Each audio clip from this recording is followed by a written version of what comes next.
Looking to the outside, and by touchdown, Barren County.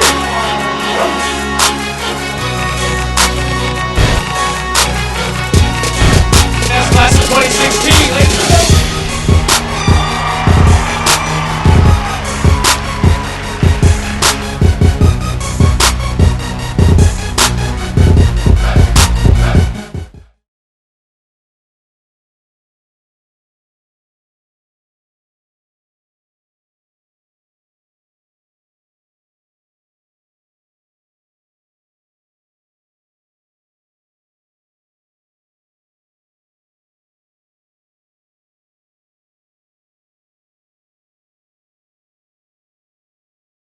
To the Scotties 34-28. Warren East quarterback Chauncey Greer passed for just over 400 yards and 2 touchdowns and ran for 2 more. His teammates Patrick Satterfield had 8 catches for nearly 250 yards, and Caleb Husky had 6 receptions for 138 yards. Warren East had 4 turnovers in the game with 3 interceptions, along with 110 yards and penalties against Glasgow last week. Warren East is averaging 24.4 points per game, giving up 35.8. The Raiders average 427 yards per game, 159 on the ground, 268 through the air. Individually, Trevor Naftel has 322 yards rushing and 3 touchdowns thus far this season. Patrick Satterfield, 312 yards, and quarterback Chauncey Greer has scored 6 touchdowns on the ground and has passed for 7 through the air for an average of 263 yards passing per game on 73 of 153 and 13 interceptions, a total of 1,315 yards so far. Satterfield has caught 24 passes for 482 yards and 4 TDs. Caleb Husky, 23 receptions for 474 yards and 3 touchdowns. On defense, Warren East Isaiah Boards has 79 tackles in just 5 games, 58 of them solo. Top rusher from last year's team, Willie Reynolds, of course, transferred to Greenwood, and now he's no longer at Greenwood. He's moved on to other places. Homestanding Barren County Trojans off to its worst start since 2003, with losses to Metcalfe County 34-13, Greene County 40-24, Glasgow 49-12, Monroe County 46-34, and Allen County Scottsville 54-6.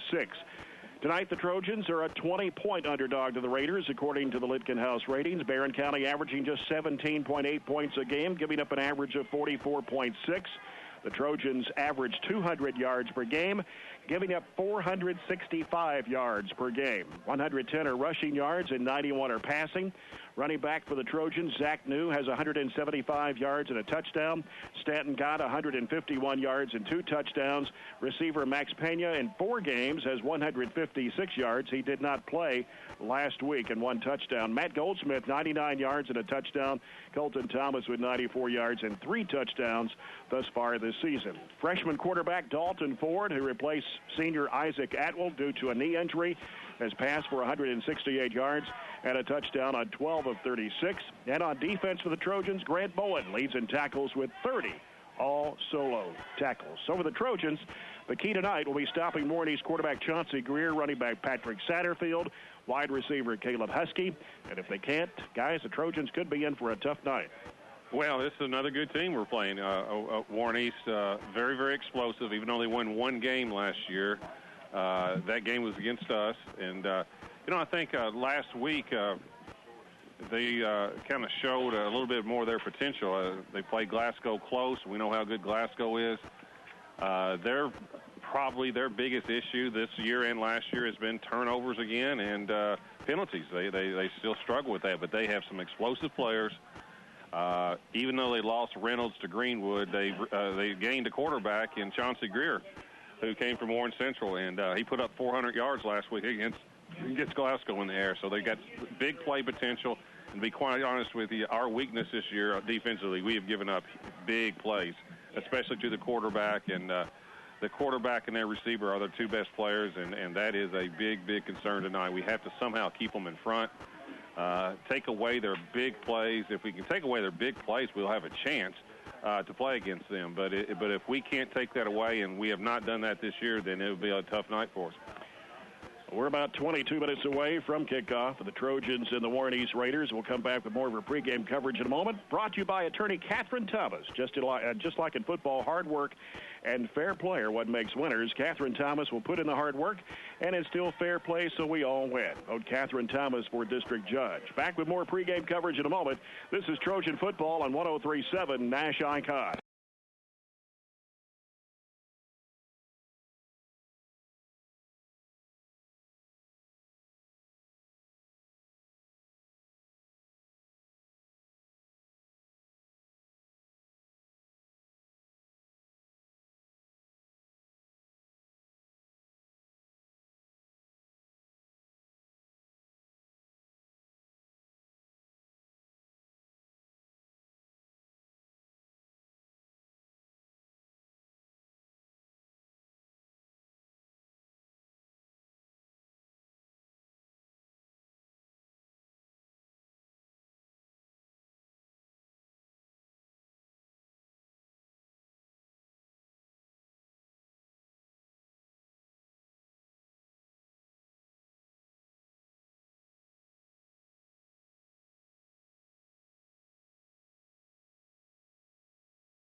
What the eyes see and the ears hear, the mind believes.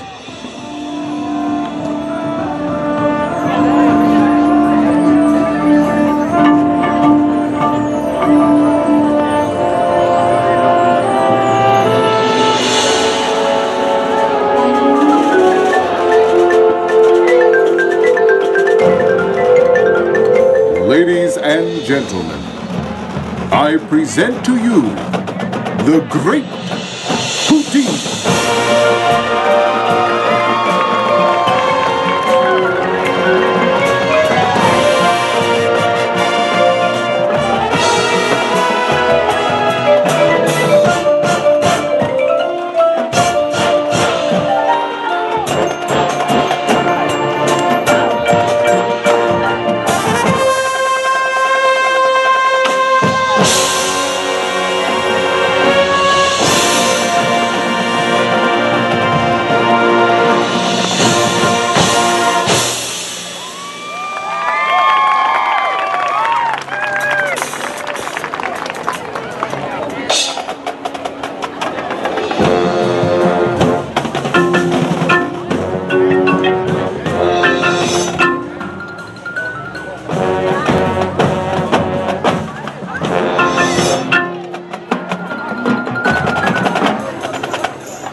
call science not accepted by scientists because they can't understand it.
Prison can hold me. No ropes or chains can keep me from my freedom.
It's a no-brainer. The clean you need at a fraction of the cost.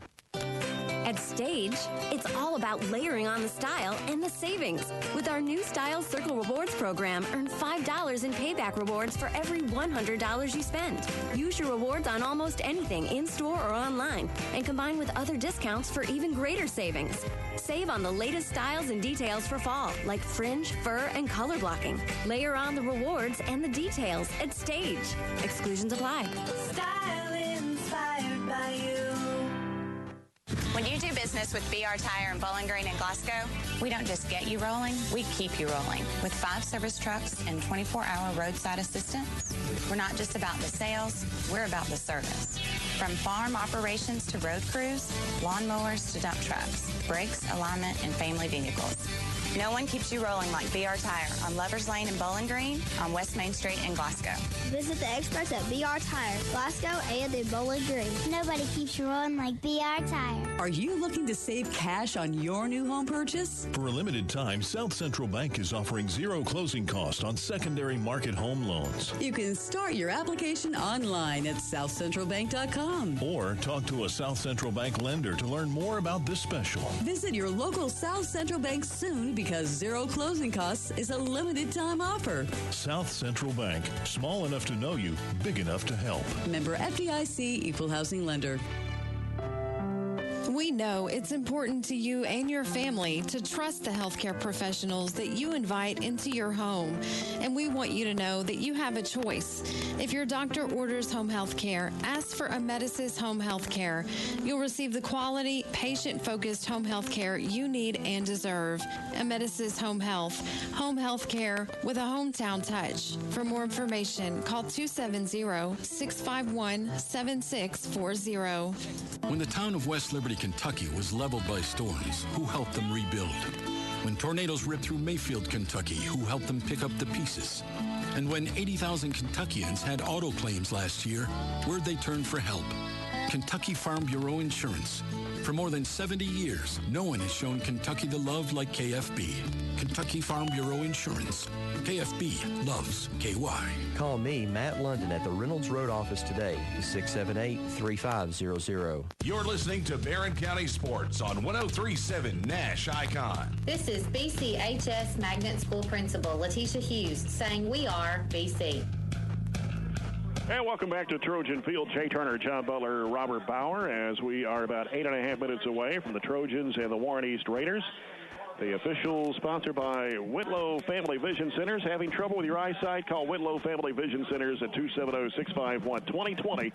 Also scheduling Saturday appointments. And let's take a look at tonight's officials. They are referee Tim Nelson. Brian Clardy is the umpire. Marvin Shadburn, the linesman. Cody Morris, the line judge, and Josh Owens is the back judge. We'll take a break, come back with more as we get set for kickoff. Trojans and the Raiders of Warren East in just a moment. This is Trojan Football on 103.7 Nash Icon. Don't be fooled. These are the facts about Big O Time. Cadet Command Sergeant Major Robert Rich, Cadet Captain Isaac Shackelford, and Cadet Captain Wesley Bilbrey.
Ladies and gentlemen, let's give that color guard a big round of applause, please.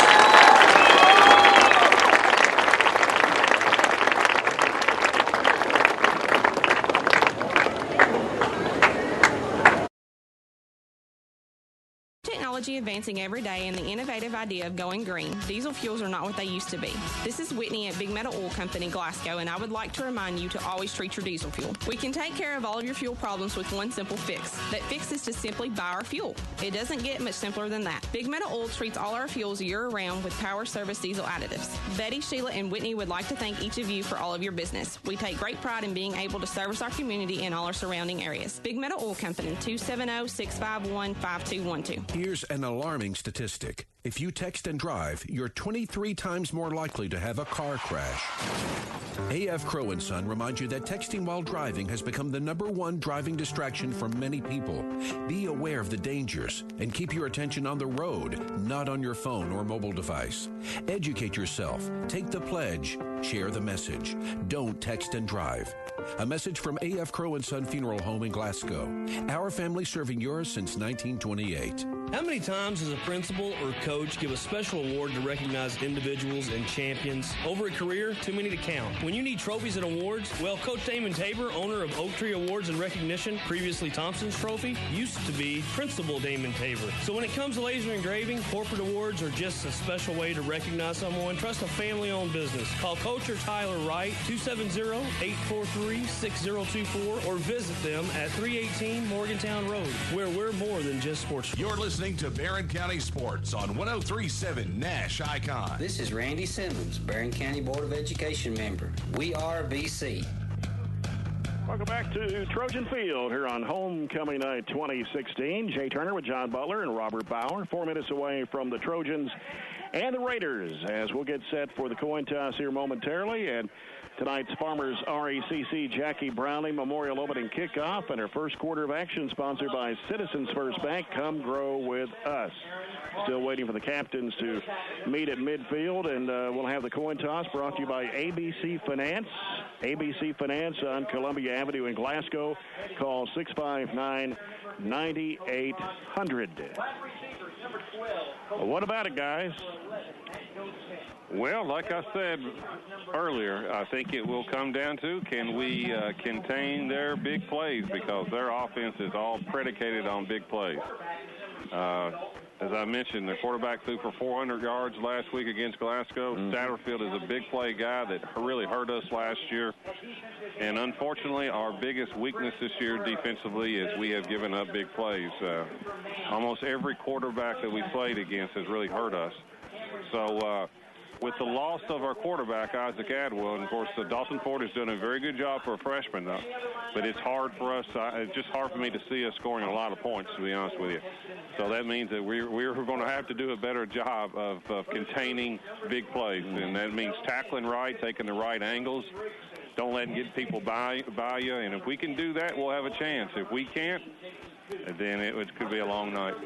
Just kind of evidence to what you say. They like big plays. Last week, they didn't have a rusher over 50 yards, but their passing was phenomenal. You said 425 yards from the quarterback. That was only on 19 completions, so that's about 22 yards a catch. I consider that big play. The Satterfield kid had 31 yards a catch on his 8, and, that's tough to stop and tough to get momentum when you're just giving up yards in those big of chunks. That's correct. And I think the teams that Warren East has had the most trouble with have been physical teams.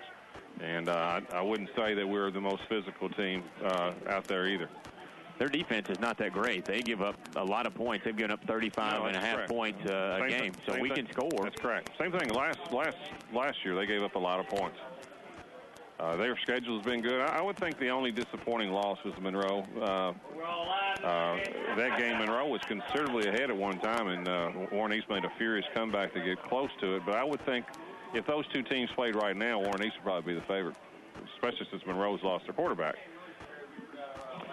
We lost the toss tonight, and Warren East has decided they will take the football to start the game, so we'll get it in the second half. Again, we talked about the Glasgow game last week. Warren East only losing to the Scotties 34-28. Now, it was a 34-14 game going into the fourth quarter, and Warren East getting a couple of touchdowns there late. Trojans tonight are in our traditional home burgundy and gold. It looks just like Southern California. I like Warren East's uniforms. They got white jerseys, gold pants, blue numbers. Blue helmet. Blue helmets. I'm a big fan of the pant being opposite of the helmet color. And that's what they are. Mind you're listening to Trojan Football on 103.7 Nash Icon, WHHT FM, Cave City, Glasgow, Bowling Green, and on the internet tonight, ESPNKentucky.com/Barren County, and also at barronschools.com/athletics. So the Trojans will kick off.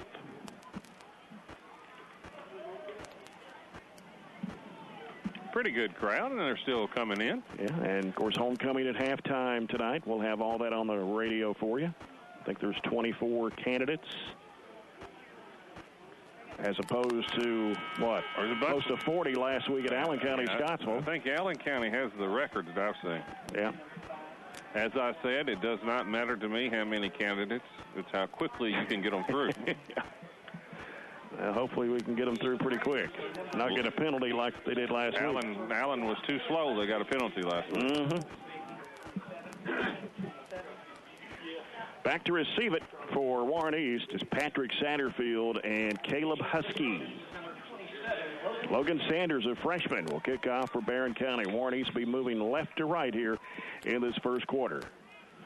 Low kick is going to be fielded at the 17-yard line, and it's Satterfield working around to the left side, heading down the left sideline, breaking tackles right and left, but finally tackled in Trojan territory at the 40-yard line. I'm a little surprised we kicked it that far. I would think Satterfield would be somebody that we would not want to return, and he returned it about 50 yards to the 40 of Barren. Yeah, you give him a chance to make I consider that a big play right off the bat. Absolutely, and he's a big play guy. I'm a little surprised that we kicked it that far. Got to get lined up with two receivers each way.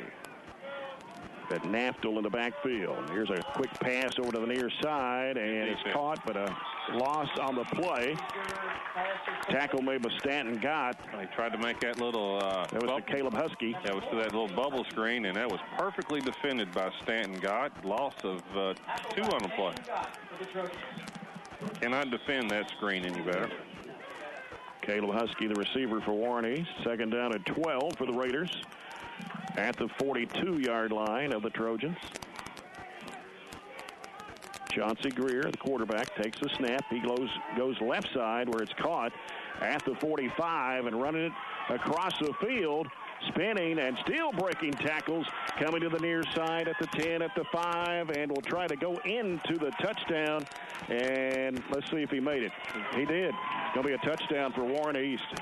As I said, and that's Satterfield. Yeah, big plays will just kill you, and that was the exact same play. Just the bubble screen, slip screen, however you want to call it. That time was to the left side, and we missed a couple tackles, and he took it 42 yards across the field for a touchdown. And the big play is what we were worried about, and that's what's killed us all year, and that same thing. Yeah. Eddie Cano with the extra point try. That's good for the Warren East Raiders, and that will put Warren East up 7-0 right out of the gate with 58 seconds gone here in the first period. Last week they sat down in the middle of the field and just killed us and ran pretty much all the way across the field. That was a much shorter pass, but still the same result. Ran all the way across the field from one side to the other and scored a 42-yard touchdown.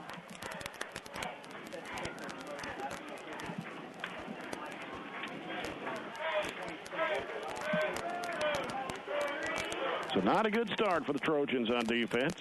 I think we have been behind every game except for the first one. And we have been way behind the last few weeks. And it's always, I'm trying to think of last time somebody just took it down the field against us, on several consecutive plays. It's generally been big plays. I know Glasgow started off with that 50-yard play that we probably should have knocked down, and Allen scored on a big play to start off last week too. And here we go, 2 plays, 42 yards. That would be an interesting stat to see the length of all the scoring drives, time and number of plays. And it's not easy when somebody's faster, but you just have to have angles. And I think the biggest thing is you have to just be committed. I know the coaching staff teaches them that. I'm not saying that. You just got to be committed to keeping people in front of you. Yeah, you can take an angle 42 yards away when you're going all the way across the field. Eddie Cano to kick off. Left-footed kicker, and Netton's going to roll out of bounds. I can't imagine that was the plan. He just kicked that one hard and left right out of bounds. Looked good on the extra point to come back and do that. Yeah. That's 15 extra points for Cano this season. An extra point tries. So Barren County will start their first drive of the game at their own 35-yard line. Got Colton Thomas here on the near side, along with Matthew Bellamy, 2 receivers out to the right. Zach New in the backfield to the left of Dalton Ford. He takes the snap, hands it off to New. New breaks a couple of tackles, going to take 2 or 3 with him to finally bring him down at the 42-yard line. That was a good run that time by Zach. Pick up a 5 on the play. maybe 6. We're going to give him 7. Yeah, 7 on that one. So 2nd and 3 for the Trojans. Moving right to left here in this first quarter. Another handoff coming to New. He slips and goes down at the 40. Well, he bobbled it, and that's why he went down. It's going to be a loss of 2 because he fumbled the ball on the exchange. And so loss of 2 brings it back 3rd down and 5. 2 receivers each way again. They're going to have the snap to Stanton Gott. And Gott will run it hard, left side, trying to get to the 50. He'll lunge out to about the 49. First down for the Trojans. Yeah, that was the first time we've seen that look. That's the Wildcat position, and they moved Stanton Gott to that Wildcat quarterback position. And good call by Coach Griffith and gain of 7 and a first down. Citizens' first down of the night for Barren County. And the handoff coming to New. New's going to be tackled at the 46. Again, that was an exchange problem. Yeah, he kind of bobbled it there, didn't he? That was quarterback Dalton Ford bobbled the snap that time, and loss of 1 on the play. 2nd and 11. Now they're going to bring Stanton Gott back in. Back to the Wildcat position. You got Zach Johnson back there beside him. First time he's been back in a while. Johnson, 5'11", 214, a sophomore. Pretty good size fellow. And Gott takes a snap a little high. He'll keep it and try to cut back in the middle. Trying to run strong, but he's getting pushed back at the 48-yard line. Looked like a face mask there, an inadvertent one, but still one you got to call for a penalty, but they didn't see it. Yeah, gain of 1 on the play. 3rd and 10. Big 3rd down play for the Trojans right here. Now Gott and Johnson check out. We got Ford and New back in the game. 2 receivers each way for the Trojans. New to the right of Ford. He'll take the snap. He'll drop back. He's going to look. It's going to be fired to the right side, and it's going to be incomplete. Pretty good throw that time. That was about a 10-yard stick route where he just turned around that time. I was trying to get the ball to Matt Goldsmith, and couldn't tell if the ball was deflected or not, but the ball was thrown pretty well. Yeah, I think Chauncey Greer, the quarterback, got his hand in there and knocked it away before he was able to get to the receiver. Okay. Cooper Mannion, the punter for Barren County. And it is Patrick Satterfield back for the Raiders. Nice kick by Mannion.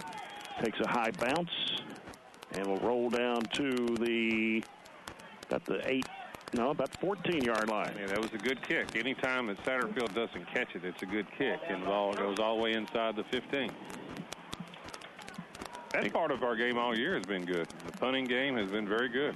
Unfortunately, that's the one player you don't want to get a lot of work throughout the game, but when you do, you want it to be as good as ours has been. Raiders in a huddle over there on the sideline with Coach Justin Chaffin.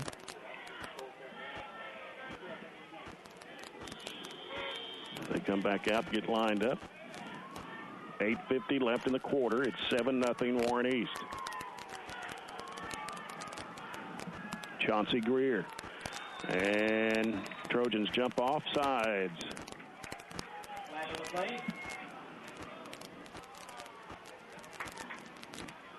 So that'll move it from the 14 to the 19. And that'll be 1st and 5 for the Warren East Raiders. 1st and 5 for the Raiders. Raiders trying to get lined up here as Greer looks back over the sideline. 10 seconds on the play clock. Greer, that got over his head. Had to go chase it down. He keep it, though. He'll run the goal line and then come back up.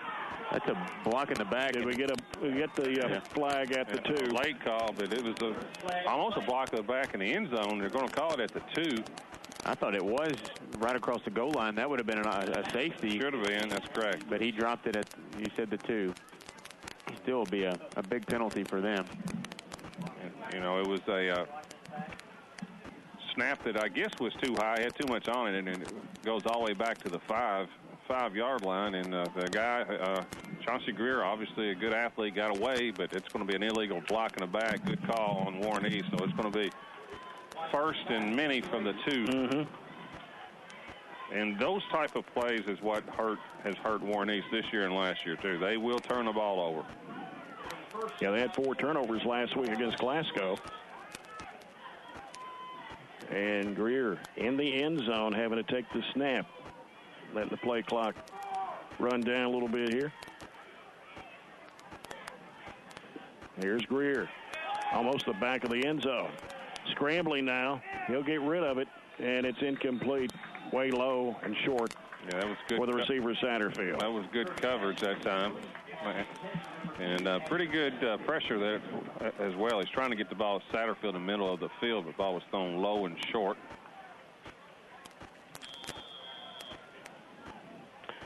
So 2nd and long for the Warren East Raiders. Got 3 receivers here on the near side. 1 split out wide left. Greer stepping back. 10 on the play clock. And almost got away from him. He's going to run it out of there. Gets up to the 5. Not trying to get to the 10. He's out of bounds right at the 10-yard line. Tackled by Bellamy on the play. Gain of 8. So that'll bring up 3rd and about 12 right here. Be a big stop for the Trojans. Make them punt in a bad place. Place where the snap has to be good, which that's correct. Hasn't been the case on all their shotgun snaps. This, like I said, big plays and stopping people on 3rd downs has not been one of our strengths. They let that play clock wind down again. It's down to 8. Greer dropping back, looking. Going to air it out long. It is going to be knocked away. Good coverage. Grant Bowen was over there, along with Blaine Rigsby. Yep, Rigsby. Yeah, it was good coverage. That's good arm strength, too. He probably threw it 50 yards that time, but we had Grant and Blaine running with Satterfield, I believe, and that's a good series of downs for the Trojans. Should get pretty good field position here, having to kick it out of the end zone. Chauncey Greer is the kicker.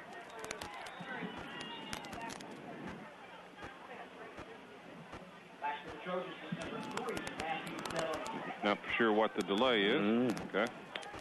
Bellamy back here at the 41-yard line. Warren East is 1 player short.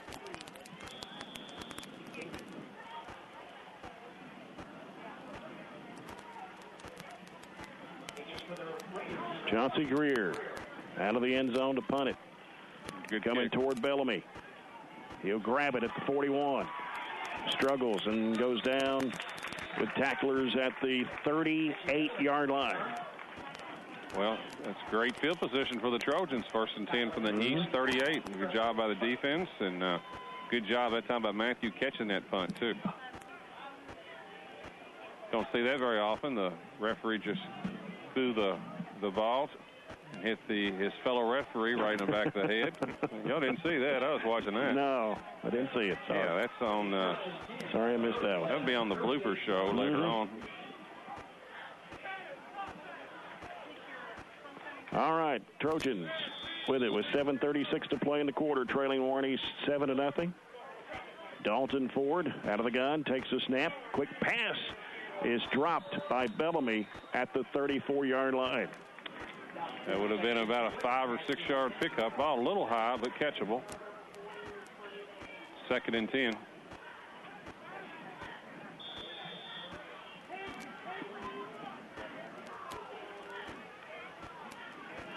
Ford takes a snap. Quick handoff coming to the near side. Bellamy, 40, up to the 36. Pick up about 3. Tackle that time by 49 for Warren East. Isaiah Board, 6', 210 junior. Seemed like we called his name some last year.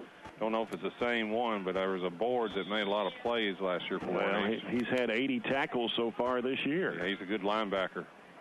Good linebacker. 6', 210. They've had a history here lately of good linebackers. Ford hands it off to New, and he finds a gap. He'll take it right down the middle and tackle to the 22, but it's a first down for the Trojans. That's a good call. That was a delay, a little draw, a little delay there. Pick up of about 15 and the first down. That was Boards again on the tackle. Nice play by Barren. Snap to Ford again. Quick pass to the near side. I don't know if that's intended for Colton Thomas or somebody else over there in the neighborhood. That was for Bellamy on the slant, and ball was thrown way too high. Who was the linebacker that's for Warren East? Eli Brown. He played, is it UK? Know who you're talking about. Can't remember the name. Robert said it. Did he? Who was it? Eli Brown. Oh, Eli Brown. I didn't hear it. Eli Brown. Handoff to New. He finds another gap there and still running. Good job keeping nice his feet run moving. by New. Down to the 10. Zach's overall, I thought, best run right there. Great cut. That was a good job of blocking that time by the line. Boy, they had a really good seal block in there. Pick up a 12 and a first down. 3 first downs already.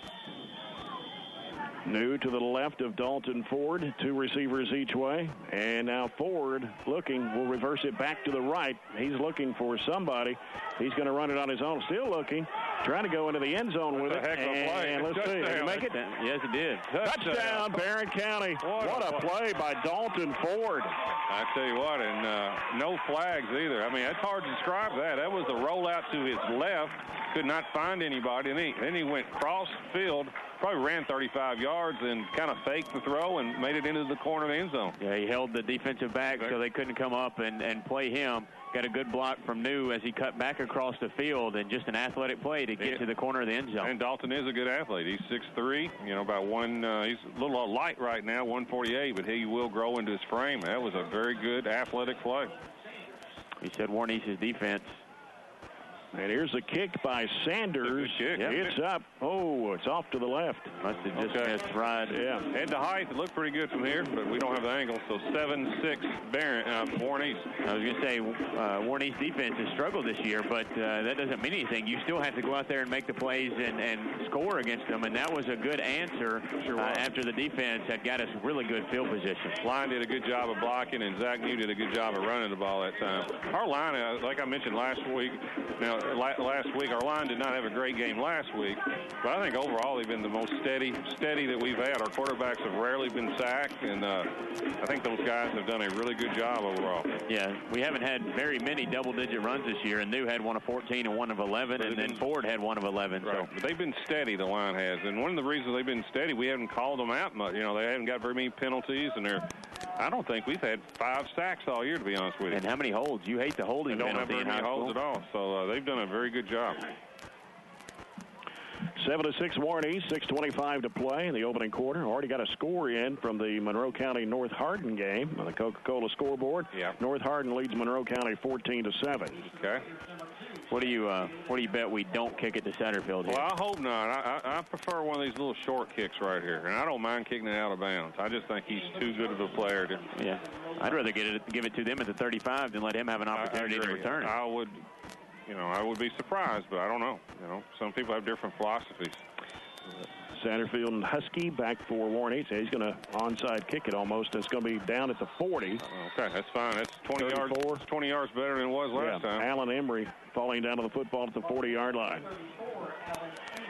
Smart decision right there. I think so. Good adjustment. So East will have the football at their own 40. 6:21 to play. Opening quarter. It's Warren East 7, Barren County 6. Both teams play. There's only two players, I think, on both teams that play both ways. For Warren East, it's Satterfield and Greer. Mm-hmm. For us, it's New and Bellamy. I believe that's right. Yep. Chauncey Greer, the quarterback, takes a snap. He's going to hand it off. This time coming to Naptel. And let's see where they stop it. We're at the 41. Yeah, it was Heston Harrison on the hit right there. Good job from Heston from that linebacker spot. Only a gain of 1 on the play. First week, we can probably say this, that our running game has looked much better than our opponents in the first half of a quarter we played. That's correct. Second down and 9 for Warren East.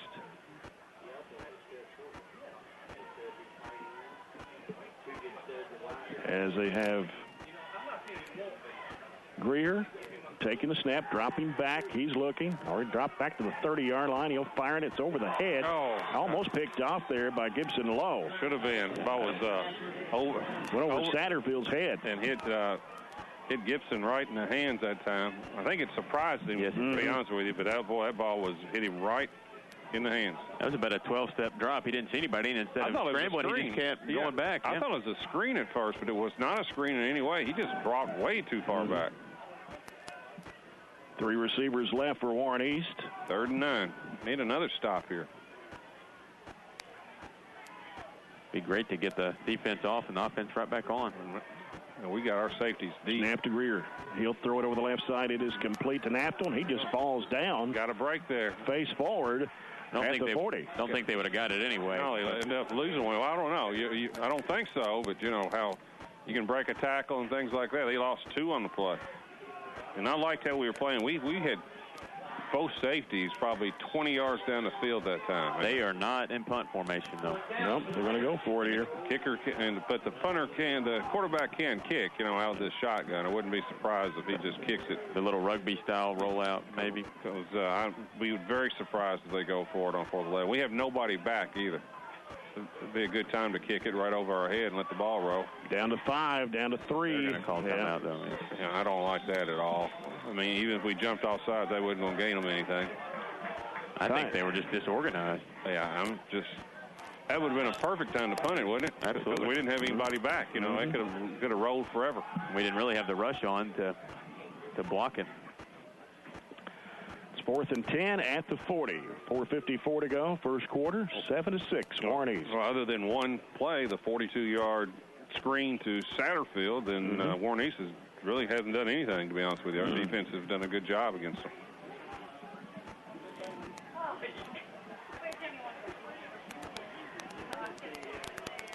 (14-7) Monroe, North Carolina. I wonder if they started early since they're on Eastern. I'd say so, yeah. They may have started 6:30. 6:30 Central. Yeah.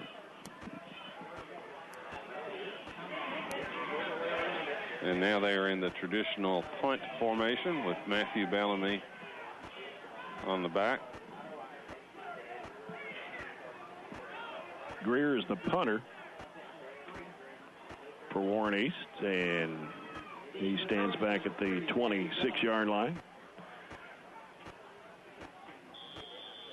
Matthew Bellamy for Barren.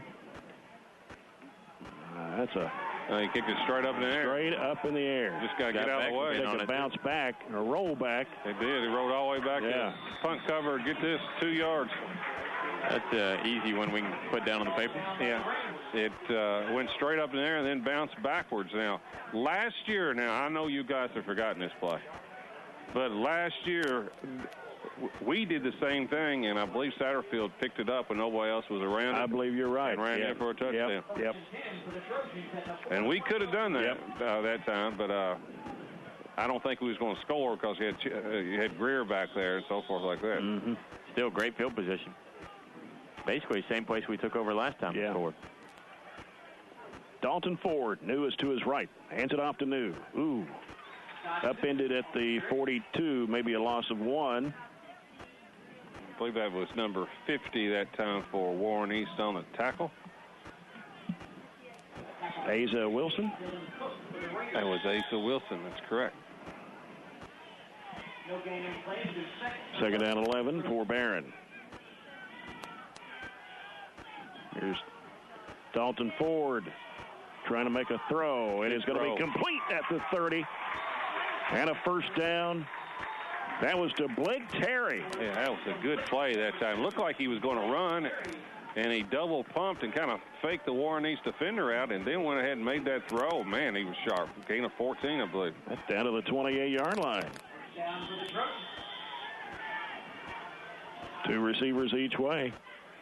And here is Ford. He's going to throw it over the right side. It is complete to Matt Goldsmith. Breaks a couple of tacklers, and they're trying to push him down and finally do it at the 25-yard line. Yep, still a positive gain of about 4. And I tell you what, 49 for Warren East, a good player. Isaiah Board, he goes everywhere. He made that tackle, and he plays quite hard. He's everywhere around the ball. I can see why he leads the team in tackles. Second down and about 6.5 for the Trojans. And here is Ford, and the handoff coming to the near side. Matthew Bellamy trying to make the cut. He's in trouble, and he's going to be tackled back at the, let's see where they mark at, 29-yard line. Yeah, that was 45 that time on the tackle. That's Trevor Button. Hard, in my opinion, I think, to run those jet sweeps against East. They got a lot of speed and lost 6 on the play. Ran it earlier and just gained 3. That time lost 5. Third down and 11 now for the Trojans, and we're going to get a timeout here. 2:58 to play, first quarter. It is Warren East 7, Barren County 6 here at Trojan Field, Homecoming Night 2016. We'll have all that for you coming up at halftime. Don't have any other scores coming in as of yet. Greenwood was up 10-0 over Glasgow, and Bowling Green was up 2 touchdowns over Central Hardin. No, I'm sorry. Yeah, it's 21-7. They're up 2 touchdowns. That's almost halftime, Bowling Green, Central Hardin. And Glasgow down 10-0. That was halfway through the first period. I think Glasgow's got a couple of guys hurt, don't they? Got a couple running backs hurt, but their third running back put 240 yards last week against Warren East. South Warren, you said probably the best game around against Franklin Simpson is scoreless after 1 quarter.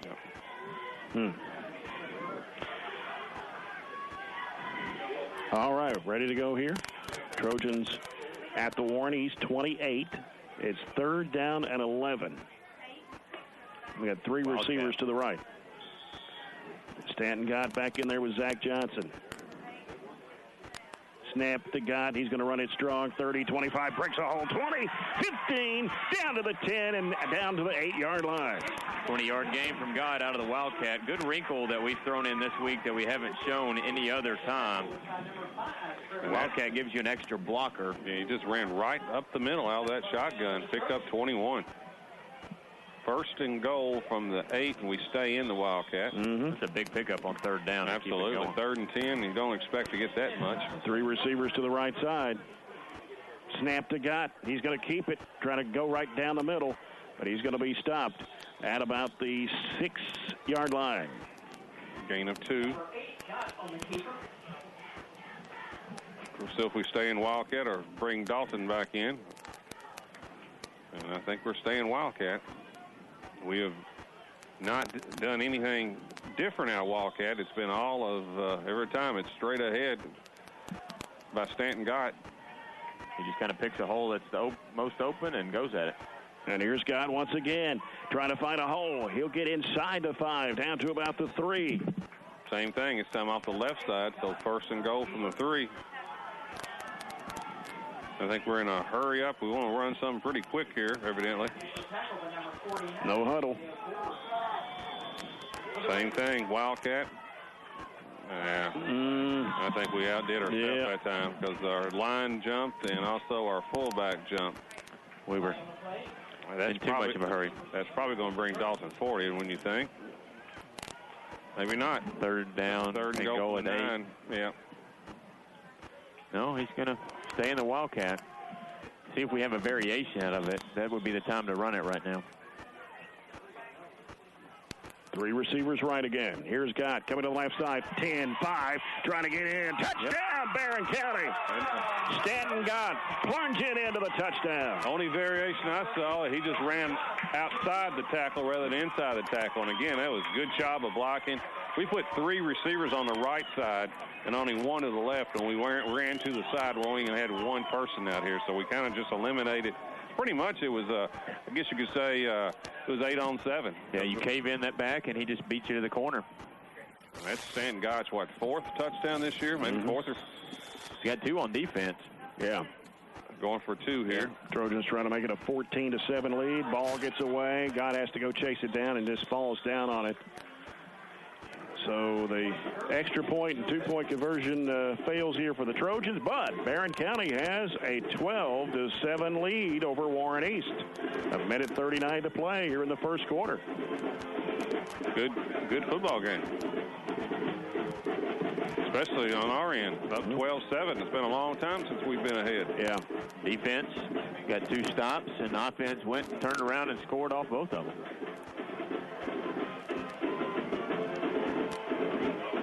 kind of all turned around a little bit when Warren East, that snap went over the head of the quarterback, and it's all been downhill from there, and we've been able to capitalize on that mistake. And our line is right now got the advantage over their defensive line. They're carving out pretty big holes. This is the best rushing night we've had since the Greene County game. 5 rushes of 8 or more. Yeah. And you think about it, that doesn't sound like a whole lot, but look at our starting field position on those 2 drives. We've only had to go 45 yards on both of those possessions we scored on. Logan Sanders will punt. Worked out pretty. Kickoff. Greenwood, you mentioned 10-0 over Glasgow into the first. Worked out pretty well not to kick it to Satterfield last time. I probably think we would do the same thing again. That's my vote.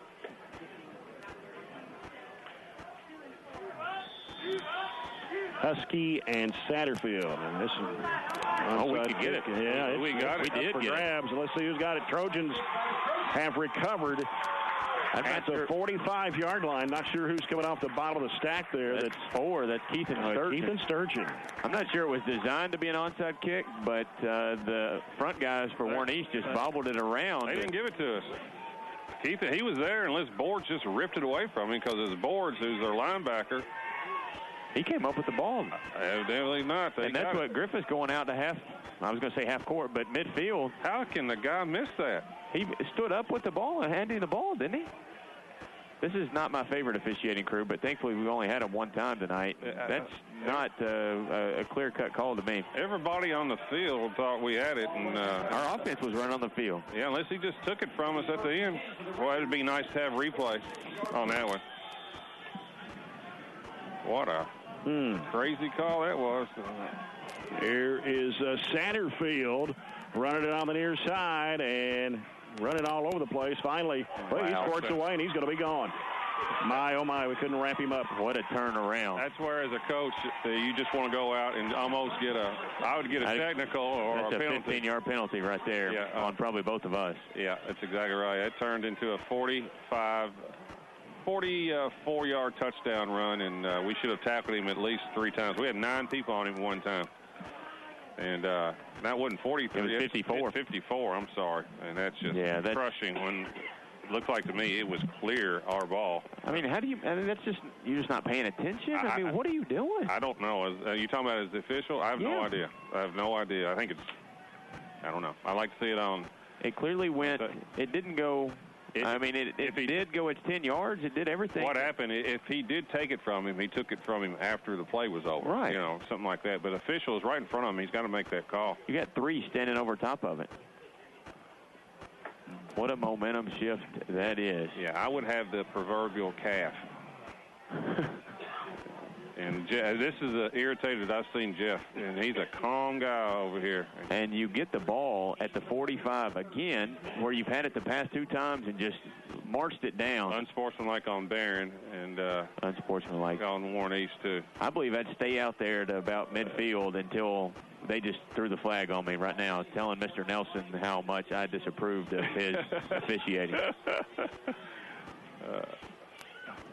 Godot with a kick. I like left-handed kickers. That's a neat look at it. It's different. It's like a left-handed golfer. I think that's Jeff's meeting his team out there, but he's just stopping short of going out there and disapproving. I think he's talking, well, I know what he's talking about. Yeah, we don't like it up here, and clearly the kids don't like that call either, but we maintain our composure. We play through it. We're just down 2, playing really well. Our defense is playing well, except for 2 plays. We played super. Well, besides the fact, what happened was, you know, we still think the call was terrible, but we got to make that tackle. We had 8 people on top of him, and Jeff's going all the way out there again to talk to him, and so that tells me a whole lot because he's a very calm guy. I thought we made the tackle 3 times, to be honest with you. Yeah. I can't read lips even with these binoculars, but I want an explanation from what Mr. Nelson's saying to him.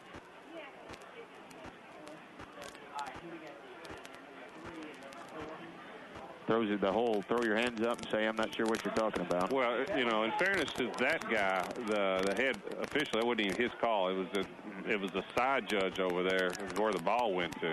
So I guess he just pointed wherever the side judge said. It's his crew, though. Oh, it is his crew. Well, here comes I thought it was offsetting unsportsmanlike. He pointed both directions. Yeah. Don't tell me they're going to march one way and march the other. They're not, but. So it was not offsetting. It was just on us. He did point both ways, didn't he? He did, but he also pointed Warren East the ball when I didn't think it was. His pointing's a little off tonight. We'll just throw it to that. Well, we get an answer. Either way. You get these breaks a lot of times when you're 0-4. It seems like.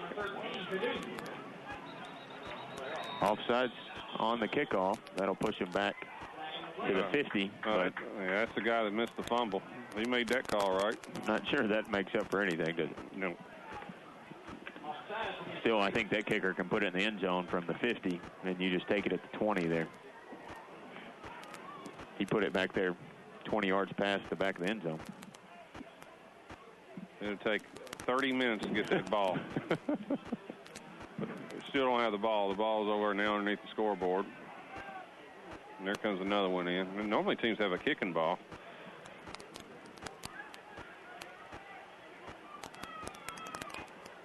What? Gee whiz, this is okay.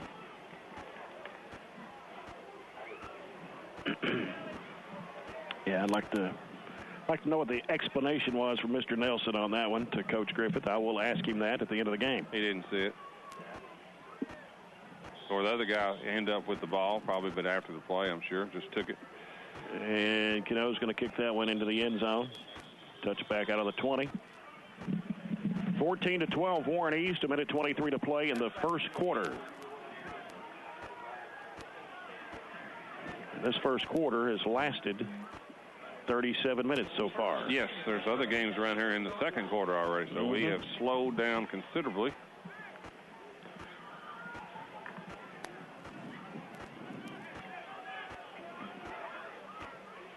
Zach New in the backfield with Dalton Ford. Two receivers on both sides. Ford takes a snap. The pass is complete to Pena at the 25-yard line. Gain of 5. Nice to see Max back. He gets up limping, though. Gain of 5, just a little bit of a turnaround route, about 5 yards turnaround. Been out with an ankle and got up limping on that one.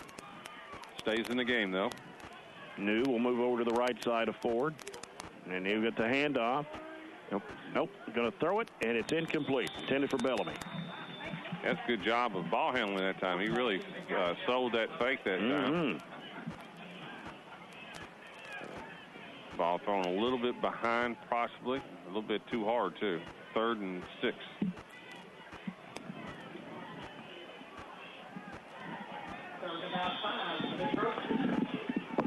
Pena and Goldsmith on to the right. Got Thomas and Bellamy here on the near side. Handoff coming to New. Found a little opening there. We'll take it up to the 28, maybe the 29-yard line. It's going to be short about a yard.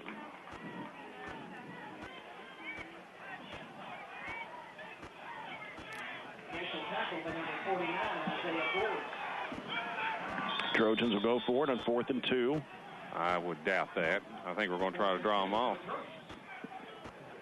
I would be surprised if we go for it, wouldn't you? Well, maybe try again. Play clock at 10. Sides, but I don't think we'll go.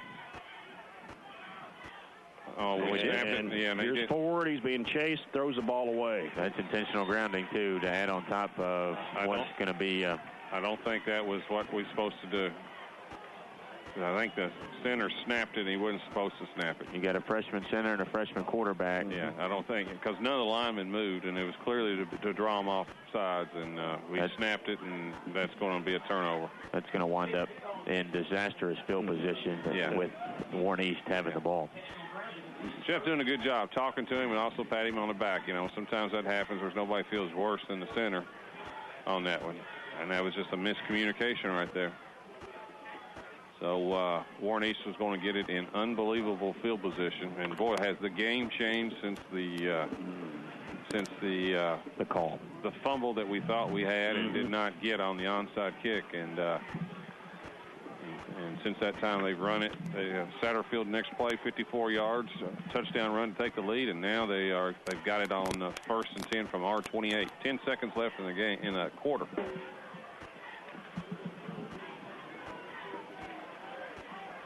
Chauncey Greer.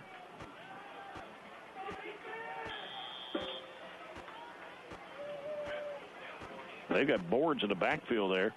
Handoff coming to Nafto off left tackle. He'll take it down inside the 15, down to the 14. Tackle by Grant Bowen. That's going to end the quarter. So after one here at Trojan Field on homecoming night 2016, Warren East 14, Barren County 12. We'll return with the second quarter after this break.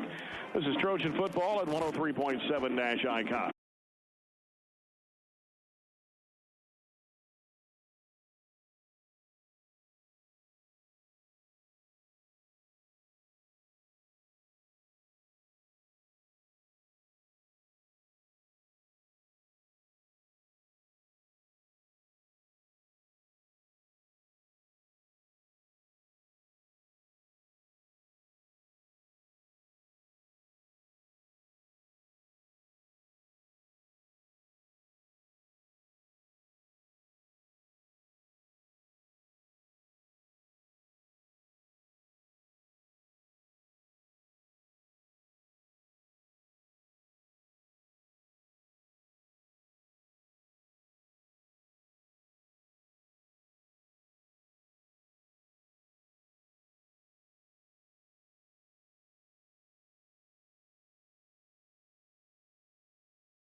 Homecoming 2016, Trojans trailing Warren East 14-12.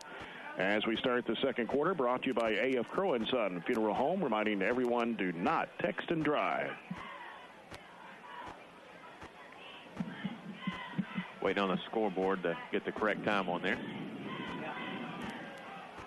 Second down and 1 for Warren East. So they're moving right to left this quarter. Greer hands it off, and running room. That's Naptol will make it in for the TD. Yeah, that's a big hole right up the middle. Fullback, 12 yards and a touchdown. Good job of blocking. I don't know exactly what happened that time. Talking about the momentum has just completely just deflated.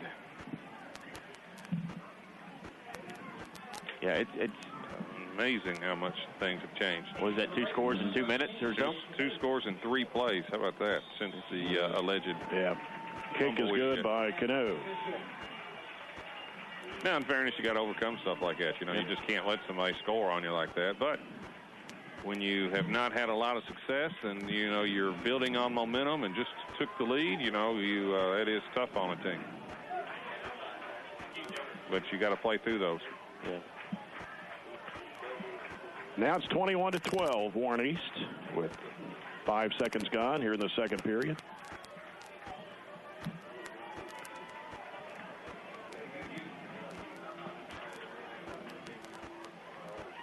Got any more scores? I don't know. Robert might have a few. I have none. You're letting us down. Well, we're expecting big things. You're not getting any weeks in a row. You got some updates. I don't know. 17-6. Now Greenwood leads Glasgow 8:21 to go in the second quarter. Looks like South Warren has all of a sudden jumped on Franklin Simpson 14-0 with 8 minutes left in the half. They have played a very good schedule this year, South Warren. Yep. Coca-Cola scoreboard check. Open a Coke and enjoy the game. I like to have a Diet Coke right now. I need some more water, I think. Well, I can get you some water. It's right behind you. Here's Cano with the kickoff. End over in at the 13. Sturgeon will run it back for the Trojans. And he'll make it up to about the 36-yard line. Pretty good kickoff return there by Keithan Sturgeon.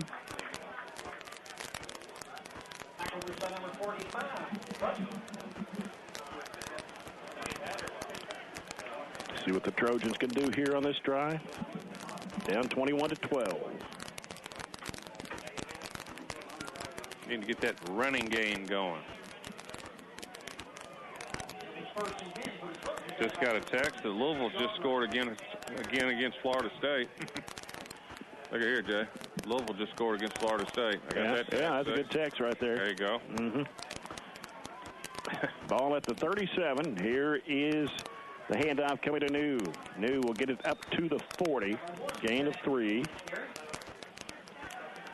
They'll do plenty of that scoring tomorrow against Marshall, probably. I'm a little worried about that kind of a trap game in between Florida State and Clemson, but I think the Cards are good enough to win that one. Rumor is game day is going to Clemson again next week. That'll be 2 out of 3 weeks. Yeah, Louisville's got to win first, but yes, I think that's right. Another handoff to Zach New. 2 more. And he'll get to the 42-yard line. 3rd and 5. Man, a big game down Bowling Green tomorrow, isn't it, boys? On our sister channels, right, isn't it? Oh, yeah. Western Kentucky University hosting SEC Vanderbilt. First time SEC's come to town, isn't it? Pretty close to a sellout. Western's actually favored in that game tomorrow. They should sell out. Stanton Gott back in there. He's going to run it strong. Try to get it across the 45. He's going to be stopped. About 1 yard short right there. It was out of that Wildcat. Needed 4, picked up 3.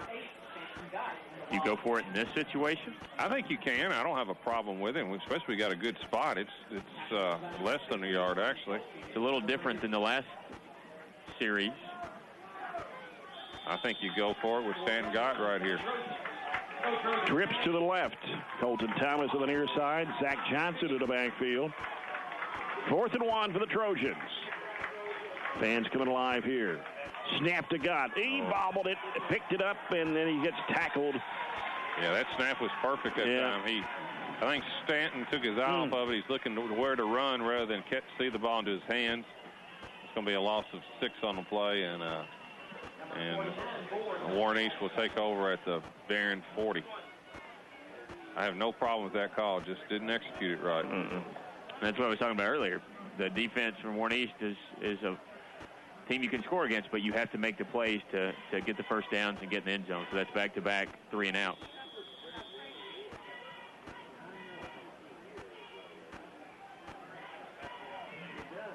.10:06 to play here in the first half. It's Warren East 21, Barren County 12. Greer, the quarterback. They've got 4 receivers stacked up on the right side. They're going to throw it to the right side to Satterfield. Satterfield gets away from Gott, and he'll be tackled, but it's going to be a first down for Warren East. He got it down to the 29. He's just very, very elusive. Pickup of 11 on the play. Just great speed. Hard to handle. That's only Warren East's 3rd first down. Big plays.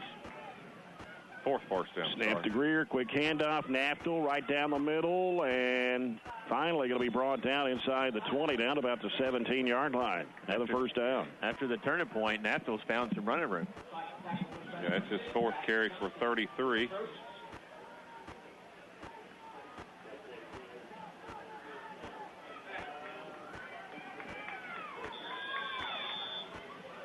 Got Husky and Satterfield split out wide to the right.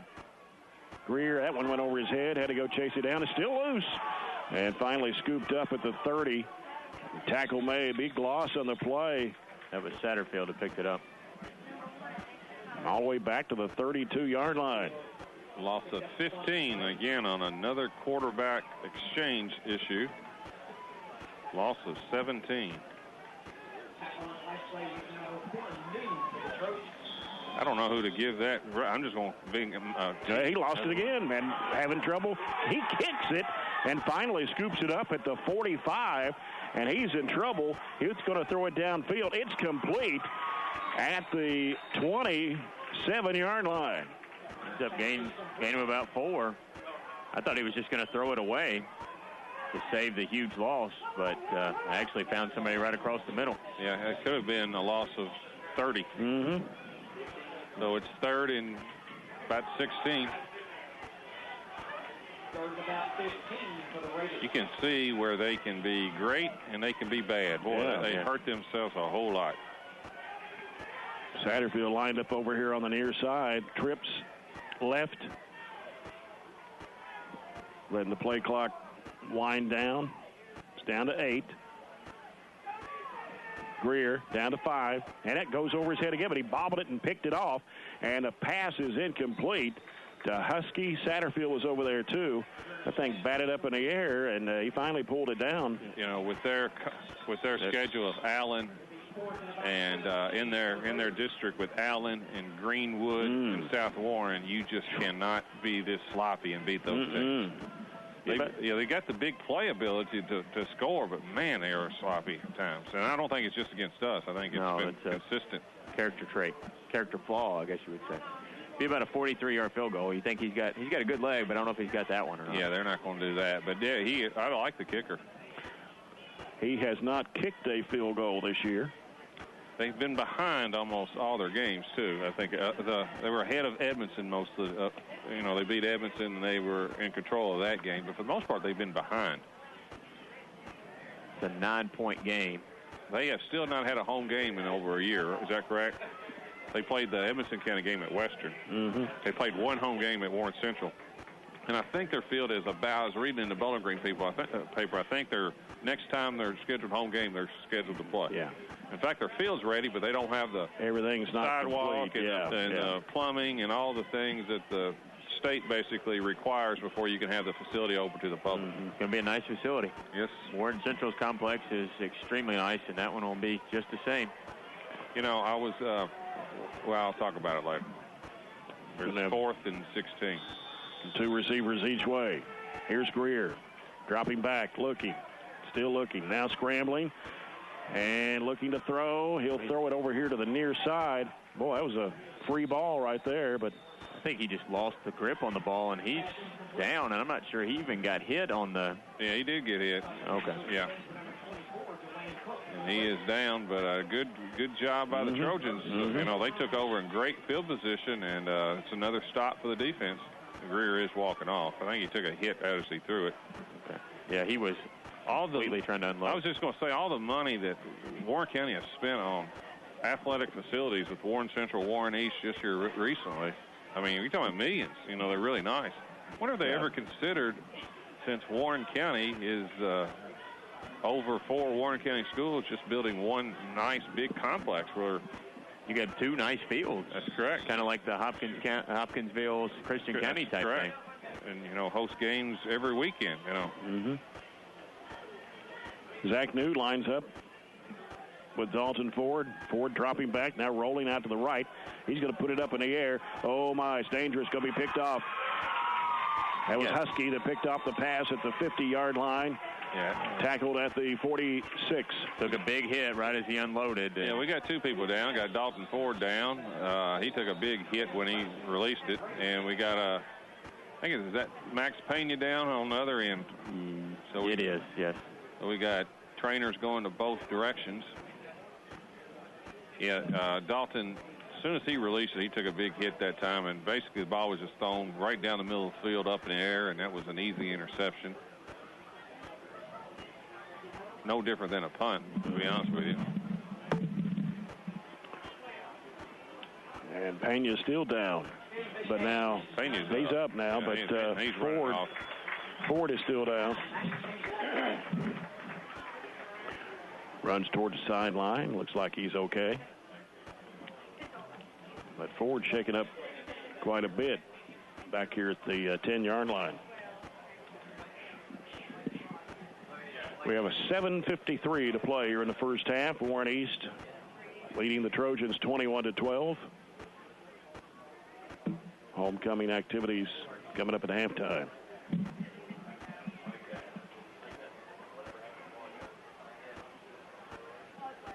And if Ford is not able to play, let's hope he gets back in there. But if he were not able to play, who would the quarterback be? Would you go with Gott? That's who's been running the Wildcat. Yeah. I don't know if he's got any pass options out of that. But and now Ford setting up. His helmet is off. You know, Grant Bowen was backup quarterback several years ago. I don't know if you mentioned it or not, but Keith Sturgeon was the JV quarterback the other night. I think Dalton Ford's okay, I'll be honest with you. I think he just kind of stunned more than anything. Wind knocked out of him type thing. He's walking off. Didn't have his helmet on, but he's walking off on his own. And that's what they ran. Sturgeon ran more of the Wildcat formation like Gott's been in tonight. So if that was their second option, I think you would just go with Gott. And hopefully that's not going to be an issue. Ford coming to the sideline now, and so you got 1st and 10 for Warren East. Warren East, and it's Greer, quarterback, 2 receivers each way. Here's a snap, and he's going to hand it off, and that is Naftel.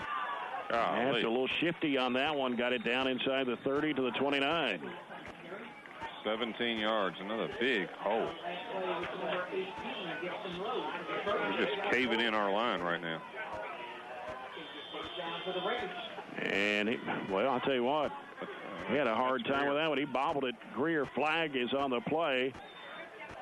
Yeah, they faked that handoff that time, and Greer took it off the right side. Pick up about 12, it's coming back due to a hold. Yeah, they tried to, it was almost a quick snap before we were in set.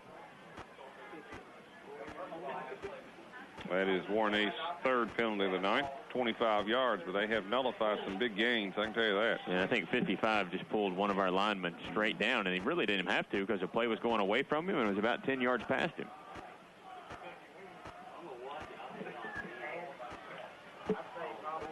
Moves the ball back to the 40-yard line.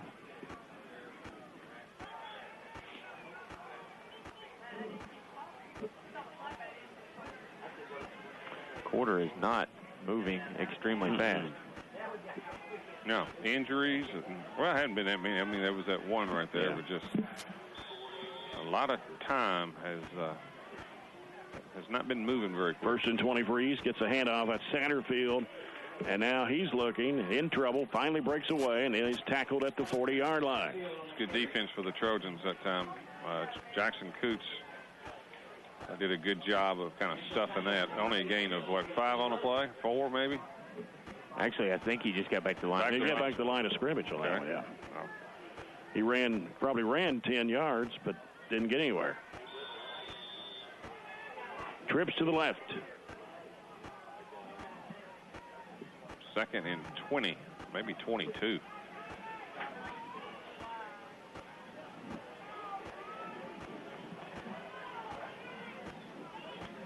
Play clock at 8. Snap to Greer. Drops back. Pass is going to be complete to Husky. He breaks one tackle and then tackled out of bounds. Kind of stepped out of bounds over there. Grant Bowen was going to pull him down. 20-yard line. Man, the quarterback's got a good arm, boy. He put that right on the money. And, again, we missed the tackle. If we made the tackle, it would have been about a 14-yard gain. Instead, he picks up 20. Still about 2 yards short of the first down. 3rd and 2. Got Naftel in the backfield. They get up to the line really quick, but then they see what our defensive alignment is and go back to the sideline for the call. Snap to Greer. He bobbled it, picked it back up. That's 4 or 5 times he's lost it that way. Go to the near side, 20-15, out of bounds. Coming back, illegal use of the hands to the face. That's what they're going to call, I think. There's nothing wrong with that snap. I mean, that snap was fine. I just think he's taking his eye off on it and trying to run first or something. But, boy, you're talking about a sloppy game. There have been a couple that were over his head. Right. The ones, the few that he's bobbled were not. Another 10-yard penalty. Nullifies a first down. Make it 3rd and 11, maybe 12. Step it off, and it'll come back to the 30-yard line. The reason why the game is slow is mainly because of penalties. Wouldn't you agree? We've got 4 for 40. Yeah. 3rd down and 11 for Warren East. And this. And Warren takes a lot of time. Hesitating, taking some time off the play clock. Here's Greer stepping back. He's looking right. It is going to be complete. No, he dropped it. Nafto dropped it. Did he fumble it, or is it going to be called dead? Incomplete pass. Incomplete. I think that's the right call. Yeah, that was just the forward enough for it not to be a lateral. That is a good call, even though our sideline's lobbying for it.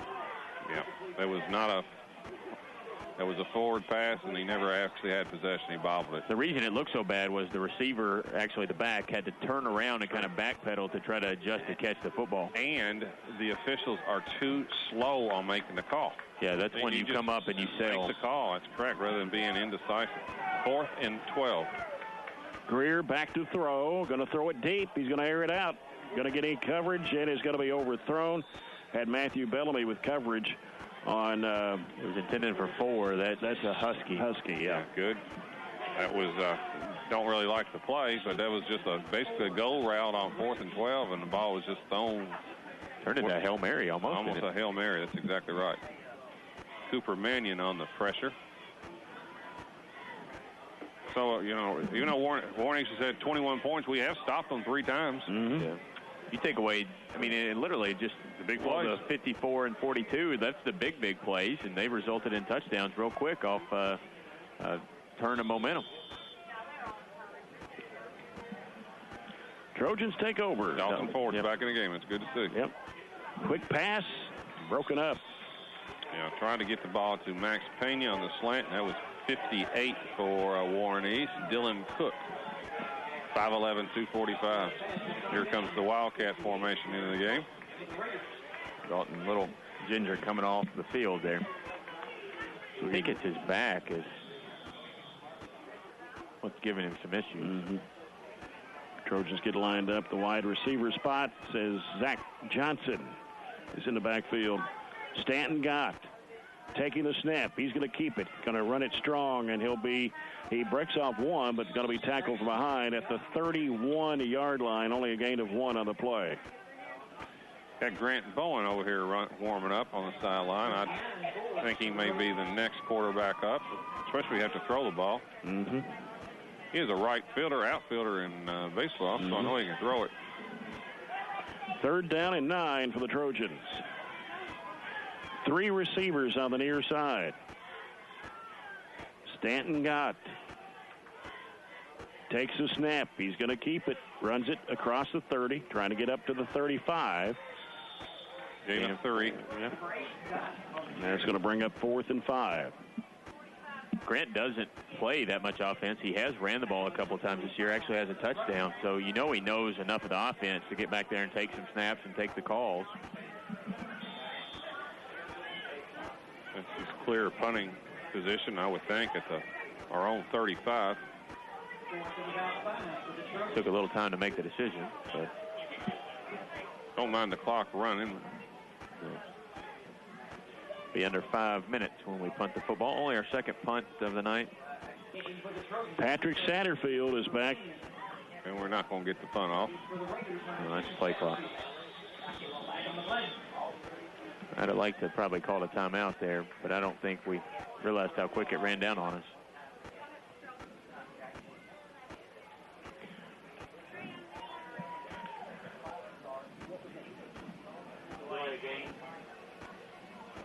Fifth penalty for 45 yards for the Trojans in the first half.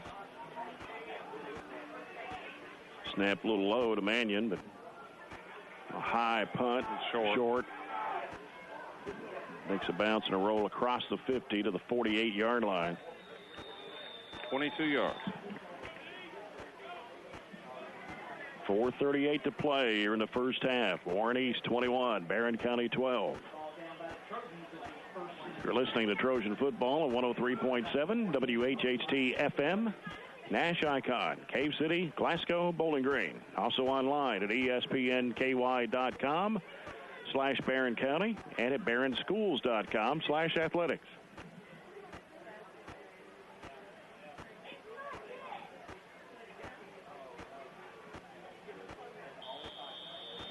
Any scores? I haven't gotten anything. I'd say most games are halftime, wouldn't you? I would think Monroe and North Hardin is for sure. It's an hour and a half. Now they drop it, fumble, and it's recovered by the Trojans. Wide open there. Yeah, that was sloppy, aren't they? They really are. It's Chris Aguero. But that's just a simple handoff. The ball just drops, and Trojans on it. Good for us, but they've dropped the ball 4 times tonight. That's the first one that we've recovered. See if the Trojans can't do something here and get this thing in the end zone. Back in the Wildcat. Dalton's over here on the training table. So it'll be up to Stanton in the backfield. 2 receivers each way for Barren County. Got Zach Johnson in the backfield.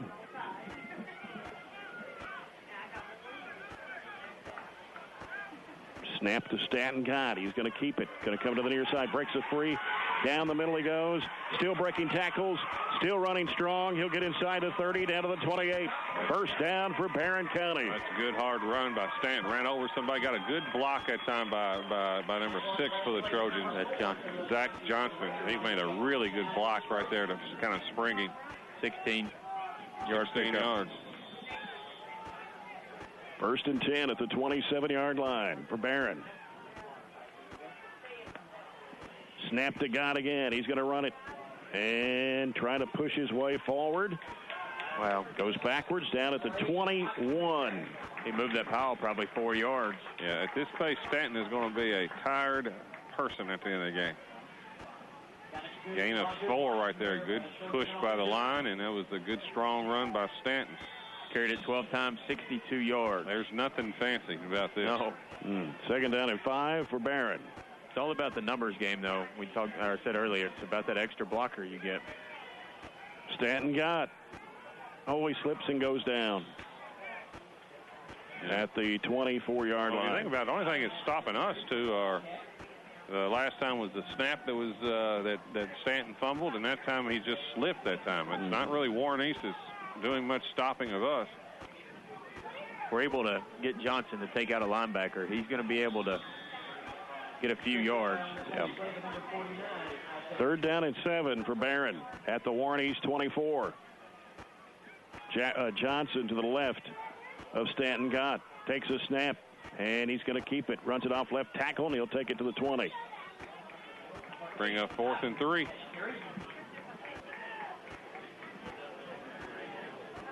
Kind of faked it to Johnson that time, didn't he? Yeah. We're going to definitely go for it. Ball near the 20. Last time we were in a situation like this, he took the outside and just beat Warren East to the edge for the touchdown.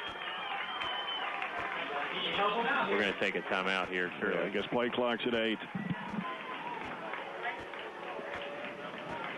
Down to 4. There's the timeout.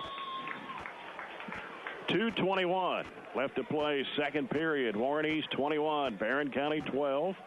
It's a 4th and 3 situation for the Trojans at the Warren East 20-yard line. The only problem with continuing to run the Wildcat is it's going to allow them to stack the box. If you had just a little Tim Tebow-like pass where you just run up to the line and just throw it over top to the tight end, that would be a perfect play in this situation. Yeah, we've shown no signs of throwing out of it at all, and I wouldn't be surprised if some of our defensive backs who are all the way guarding our receivers, one of them just doesn't sneak in, because we've shown no signs of throwing it over there. But it would be nice to have, like what you said, just a little quick hitter. Coca-Cola scoreboard check.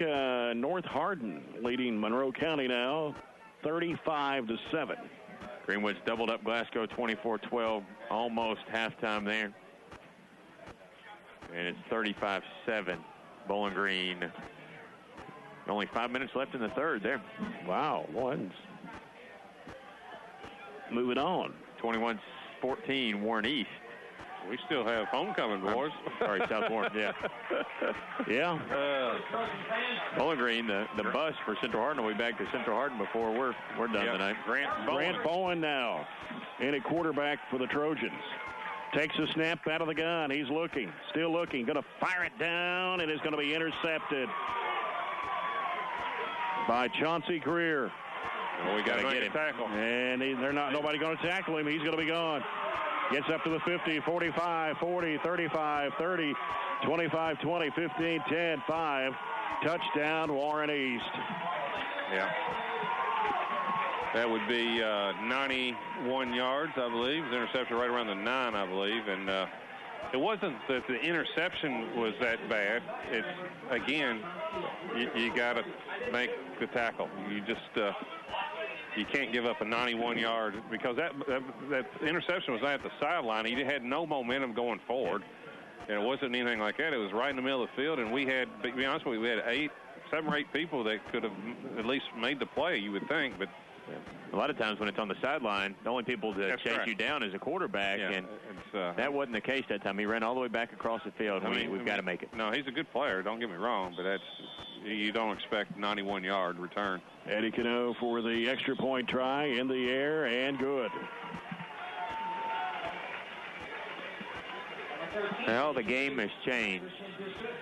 28-12, Warren East, 2:21 left to play in the first half. Of course, we're on now. I mean, it's just the way it is with our 4th quarterback. Since we started with Isaac Adwell, now and Dalton Ford's out, and he's on the training table. He don't look like to me he's going back in. And Stanton Gott has done a good job as a Wildcat quarterback, and that was Grant's first throw of his of the season. In a tough spot, it was 4th and 4. High school teams aren't like the New England Patriots. No, you don't have that many quarterbacks normally.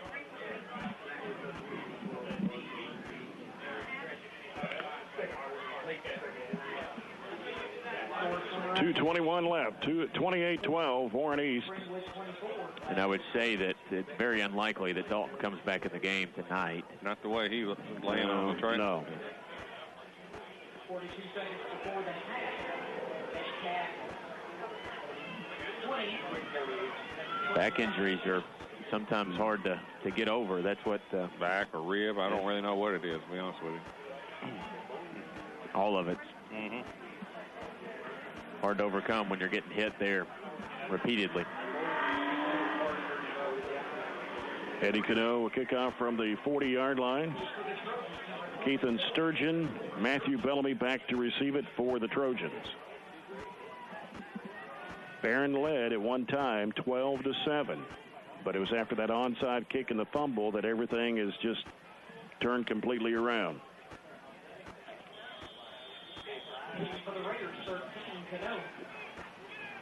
And this kick end over end coming to the right side of Bellamy at the 10. He's going to run it up to the 20-yard line, scrambles, and in trouble. And breaks away, kind of squirted out of there, out of a big pile, and made it all the way up to the 30-yard line. Yeah, it was a good effort that time by Matthew. And, again, Board's on the tackle. He's everywhere. He is everywhere. You could argue he made the single biggest play of the game when he got the call on the onside kick. When it sure looked like we had it, he ended up getting it.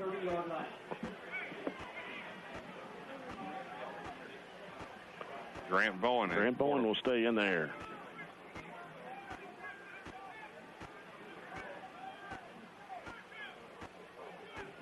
Got Bellamy and Thomas over on the left side. New in the backfield. Here on the near side is Pena and Goldsmith. There's a snap to Bowen. Goes way over his head. Has to go chase it down and finally scoops it up. He's at the 5. Going to throw it upfield. That's a good job. Smart play. Good job by Grant that time. The ball was now. Grant is not as tall as Dalton. The ball went up, shot over his head, and he went back and saved probably a 20-yard loss. Got rid of the ball, threw it out of bounds.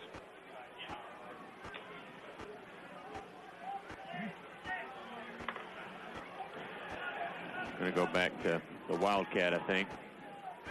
Bring Johnson Johnson back in.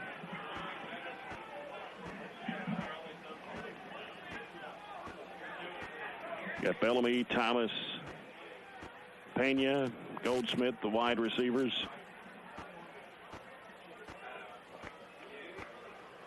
Snap coming to Gott. They're going to run it over the left end. Trying to cut the corner. Breaks free. Gets the first down. Stood up at the 42-yard line. Gain at 12. That's Boards again on the tackle.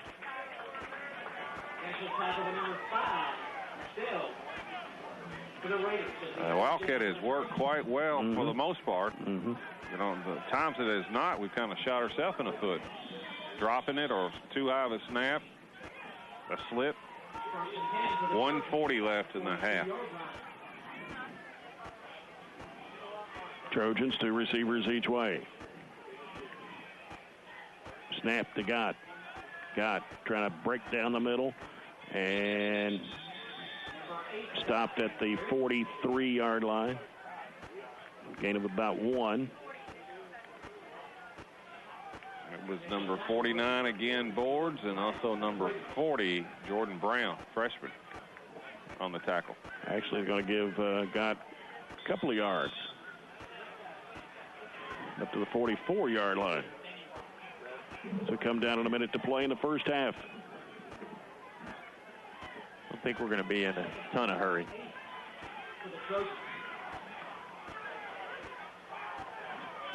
Stanton Gott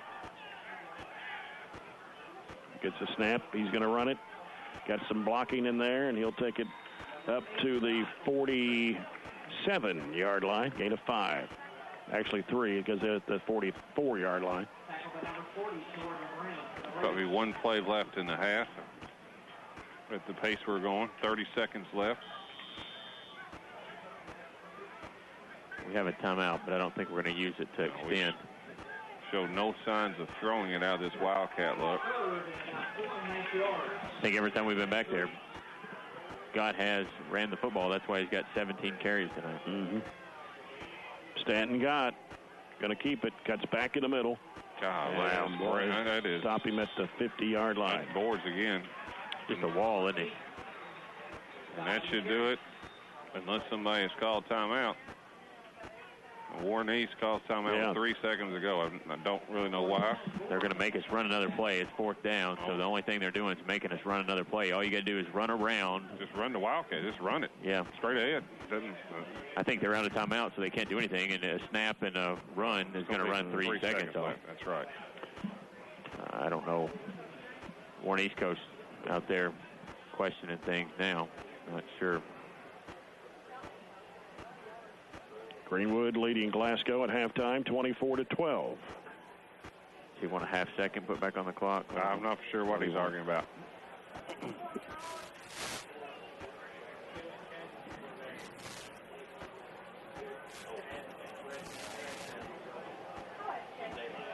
Hour and 15-minute half.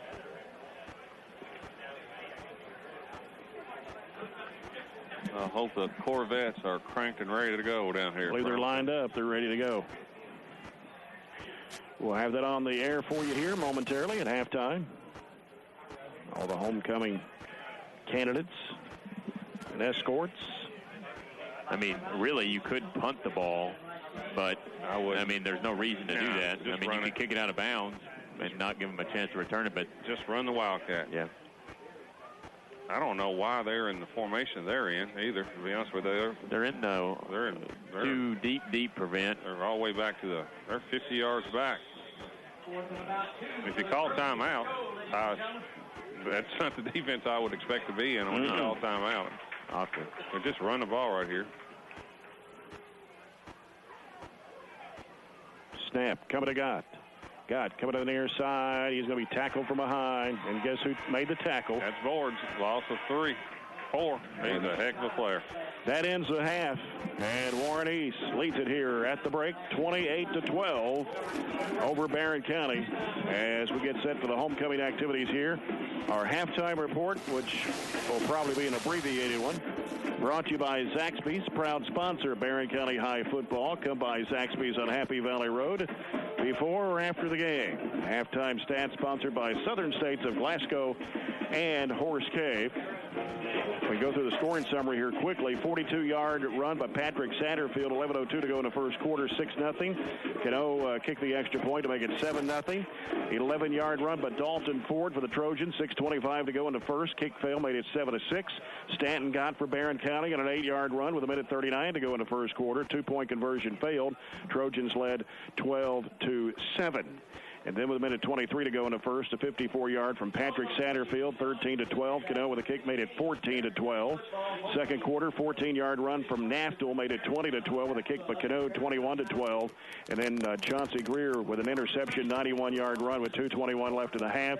Cano's kick made it 28-12, and that's where we are at halftime. Vice President, Julie LeCount. Secretary, Paige Fisher. Treasurer, Courtney Withrow. Special Events, Mackenzie Gentry. Sergeant at Arms, Tracy Hanner. The Pep Club is sponsored by Teresa Bewley.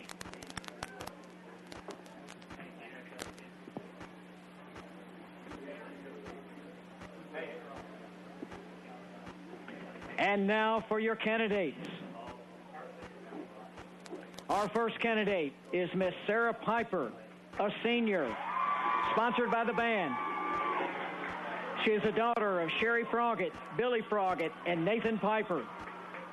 Her activities include academic team. She enjoys hiking, making music, and art. Her escort this evening is Josh Derrig, son of Dr. Kelly Derrig.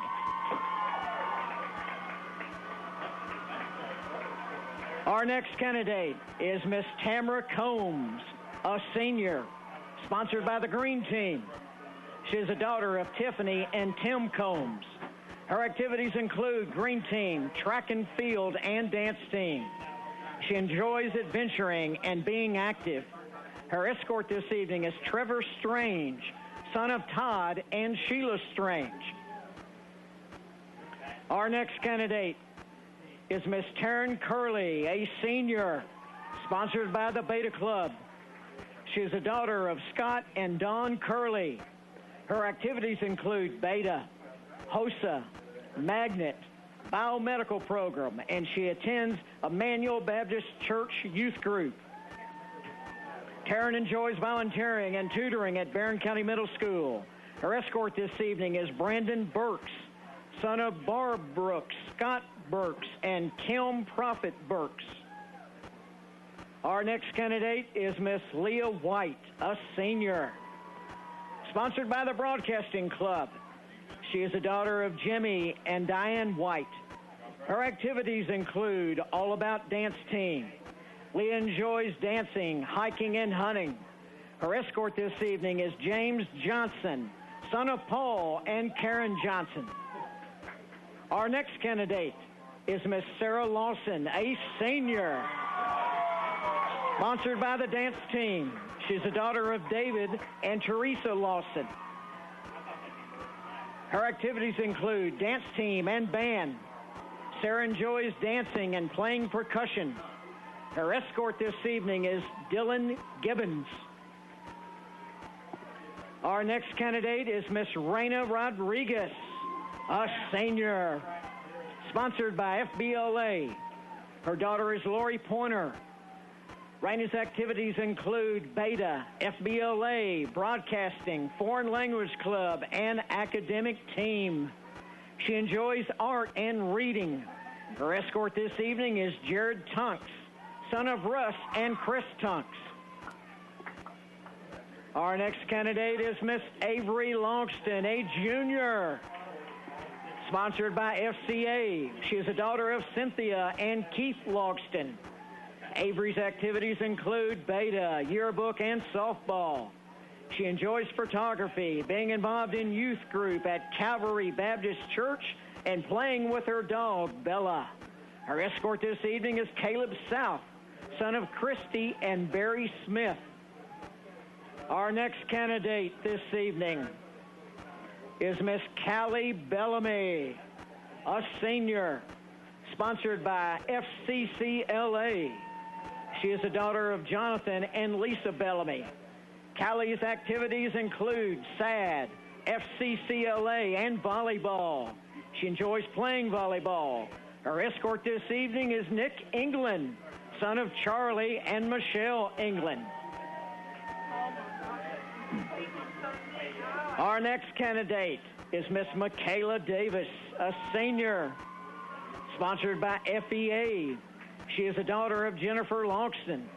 Michaela's activities include FCCLA and FEA. She enjoys working out and working with children. Her escort tonight is Trapper Carey. Our next candidate this evening is Miss Kelby Burks, a senior. Sponsored by FFA. She is the son of Eddie and Debbie Burks. Kelby's activities include SAD, FBLA, and Beta. She enjoys showing cattle, pageants, skiing, and spending time at the lakes. Her escort this evening is Isaiah Slagle, son of Tommy and Kelly Slagle. Our next candidate this evening is Miss Samantha Endicott, senior, sponsored by the Foreign Language Club. Samantha is a daughter of Eddie and Louise Endicott. Her activities include Future Business Leaders of America, Foreign Language Club, bowling team, and broadcasting. She enjoys bowling and volunteering in the community. Her escort this evening is Jaden Thomas, son of Tammy and Jason Thomas. Our next candidate this evening is Miss Kaylin Trulock, a senior, sponsored by HOSA. Caitlin is a daughter of Chris and Christy Trulock. Her activities include HOSA, Beta, and tennis. She enjoys going to church and playing the ukulele. Her escort this evening is Ethan Kiddick, son of Clinton and Mary Jane Kiddick.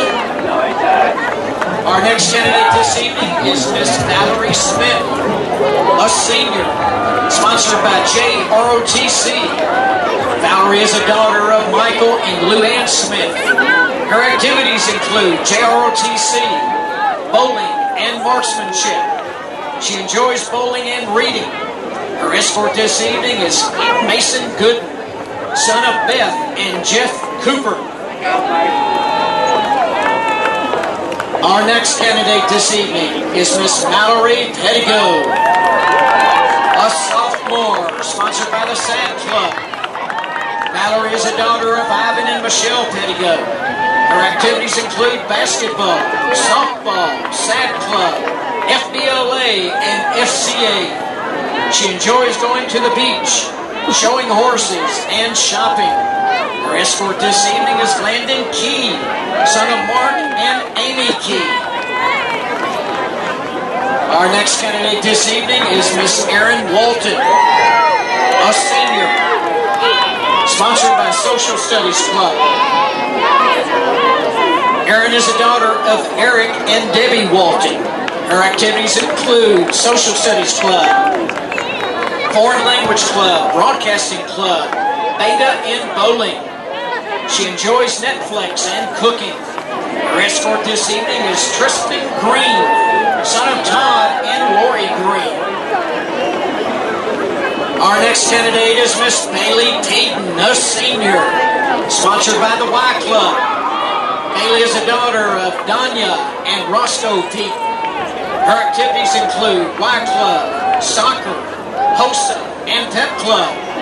She enjoys hiking and kayaking. Her escort this evening is Grant Markle, son of Steve and Laura Markle. Our next candidate this evening is Miss Sarah Davis, a senior, sponsored by the yearbook. Sarah is a daughter of Dwayne and Tanya Davis. Her activities include yearbook, FCCLA, Magnet, FCA, and Foreign Language Club. She enjoys photography and volunteering. Her escort this evening is Corey Beard, son of Eric Beard.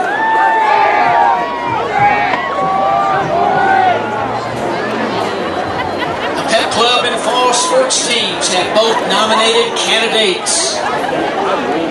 The first candidate sponsored by the Pep Club is Miss Lily Shipley, a freshman. Lily is a daughter of Mark and Amy Shipley.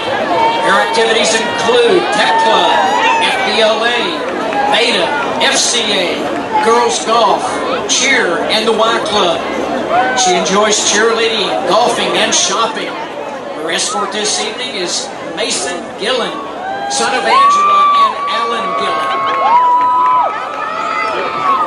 Our second candidate, sponsored by the Pep Club, is Miss Savannah Gold, a sophomore. Savannah is the daughter of James and Gidget Gold. Her activities include FBLA, Pep Club, track, and dance team. She enjoys working out, gymnastics, and shopping. Her escort this evening is Jared Coomer, son of Greg and Amy Coomer. Our third candidate, sponsored by the Pep Club, is Miss Madison Beckham, a junior. Madison is a daughter of Billy and Darla Beckham. Her activities include cheerleading and Pep Club. She enjoys cheering and eating. Her escort this evening is Isaac Reynolds, son of Jennifer and David Reynolds. Our last candidate, sponsored by the Pep Club, is Miss Corbin Smith, a senior. Corbin is a daughter of Christy and Mike Smith.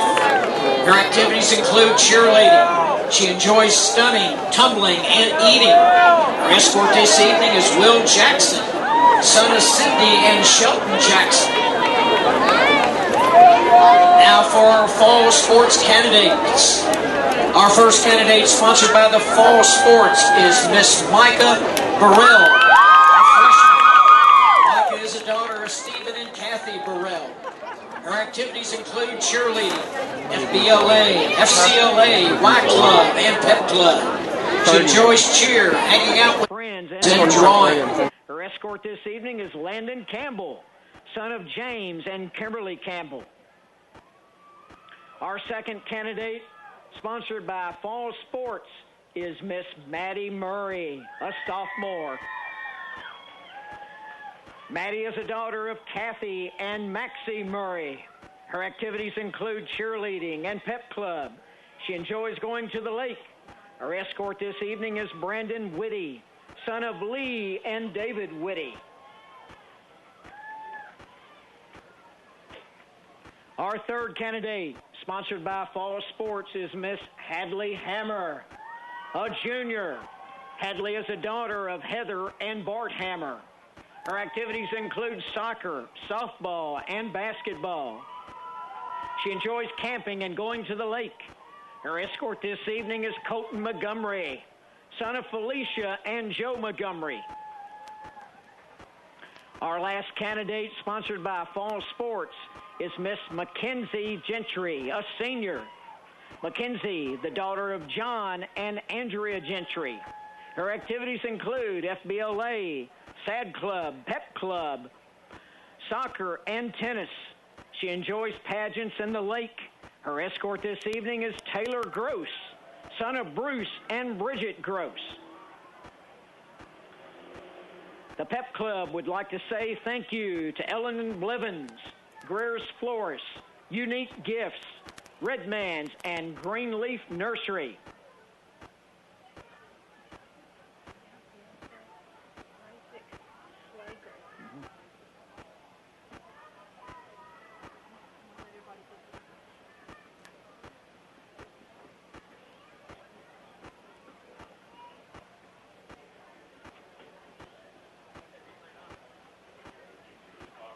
Ladies and gentlemen, I'll allow all the candidates to line up before announcing the winners.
Okay, ladies and gentlemen, here we go.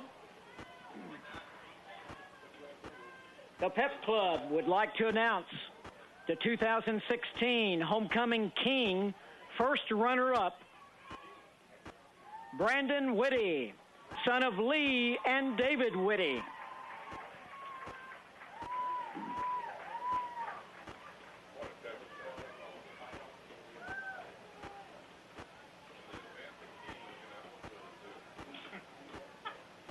And our 2016 Homecoming King is Isaac Slagle, son of Tommy and Kelly Slagle.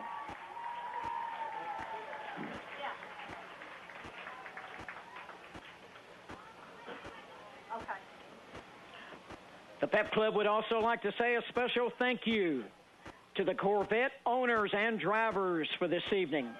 Chad Withrow, Glenda Mutter, Dwayne Withrow, Mark Key, and Ivan Pettigo. Last year's homecoming queen is Chloe Poland. Is there any that's not on here? Yeah. It's in the script. Now the Pep Club would like to welcome back the 2015 Football Homecoming Queen, Miss Chloe Poland. Chloe is a daughter of Jeff and Sherry Poland and is currently attending the University of Kentucky. And now the moment we've all been waiting for. The first runner-up is Sarah Piper, daughter of Sherry Froggett, Billy Froggett, and Nathan Piper.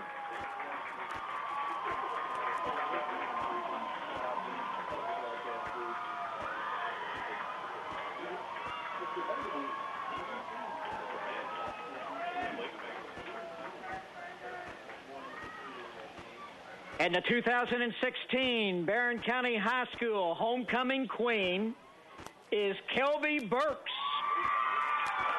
daughter of Eddie and Debbie Burks.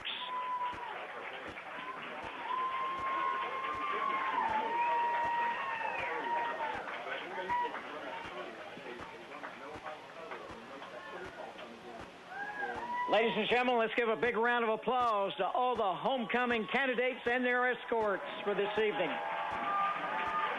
2016.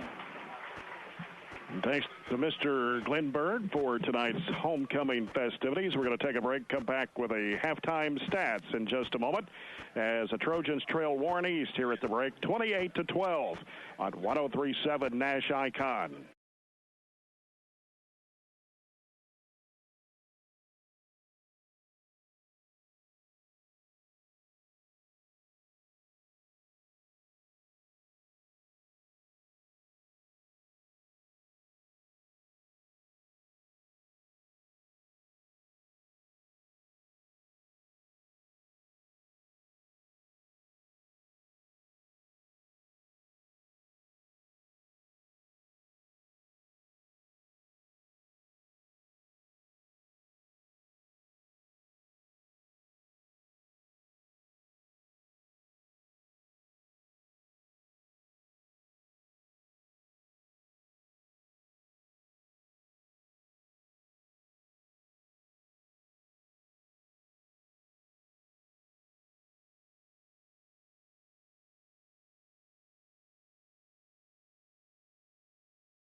All right, for Warren East, they rushed it 10 times for 92 yards. They were led on the ground by Patrick Satterfield, 2 carries, 54 yards, and one was a 54-yard touchdown. Naftel, their fullback, Trevor Naftel, carried it 5 times for 50. Passing, Chauncey Greer was 6 of 14 for 73 yards and a touchdown. I thought overall we did a pretty good job on that. But just big plays have killed us. That's just the story of the game. They scored on 54, 42, 22, and a 91-yard interception return. That's the difference in the game. Total yards for Warren East, not bad for the Trojans, 165. They turned it over 1 time, but they dropped the ball 4. We've only got 1 turnover out of that. They were penalized 4 for 35, and they had 6 first downs. Went primarily to the running game after Dalton got hurt. But overall, we ran 44 plays, 145 total yards, 31 rushes, 123 yards, only 3 of 9 total through the air between our 2 quarterbacks. 22 passing yards, 8 first downs, 5 penalties, 45 yards, 2 turnovers, 1 interception directly returned for a Warren East touchdown. Zach Nude, 9 for 35 on the ground. Ford, 1 for 11 and a touchdown. Stanton got 19 for 79 and a touchdown. Blake Terry, 1 catch, 13. Goldsmith, 1 for 4. And Pena, 1 for 5. And I thought we had the offense going. We did have good field position a couple of times, but after that big turning point, we just couldn't gather ourselves and put together any momentum or any drives. You ready for this? Let's do a little sports update here. I will say that the girls soccer team has won 5 in a row. They've won 5 straight since last Saturday, and they were on a pretty good little roll. They won last night 2-0 over Franklin Simpson. Hadley Hammer had both of those goals. Last night the boys defeated Hart County 1-0, and the volleyball team defeated Adair 25-11, 25-14. Let's see here. Tuesday in volleyball, the Clinton County defeated us 2-0. Girls soccer, Barren County 10, Clinton 0. Hadley Hammer had 6 in that game. Laney Smith also had a big game. Boys soccer, Warren East defeated Barren 4-3. Monday, girls soccer, Barren 6, Butler County 0. So that's part of the 5 in a row. Volleyball team defeated Caverna 2-0. And then last Saturday in the Trojan Classic, I was there that morning. Barren County defeated a good Taylor County team 3-2 in the rain, and then came back and defeated Marion 4-0. So like I said, I put the girls, I think, at 10-4-1. Boys soccer had a good day too. They defeated Wayne County 5-2.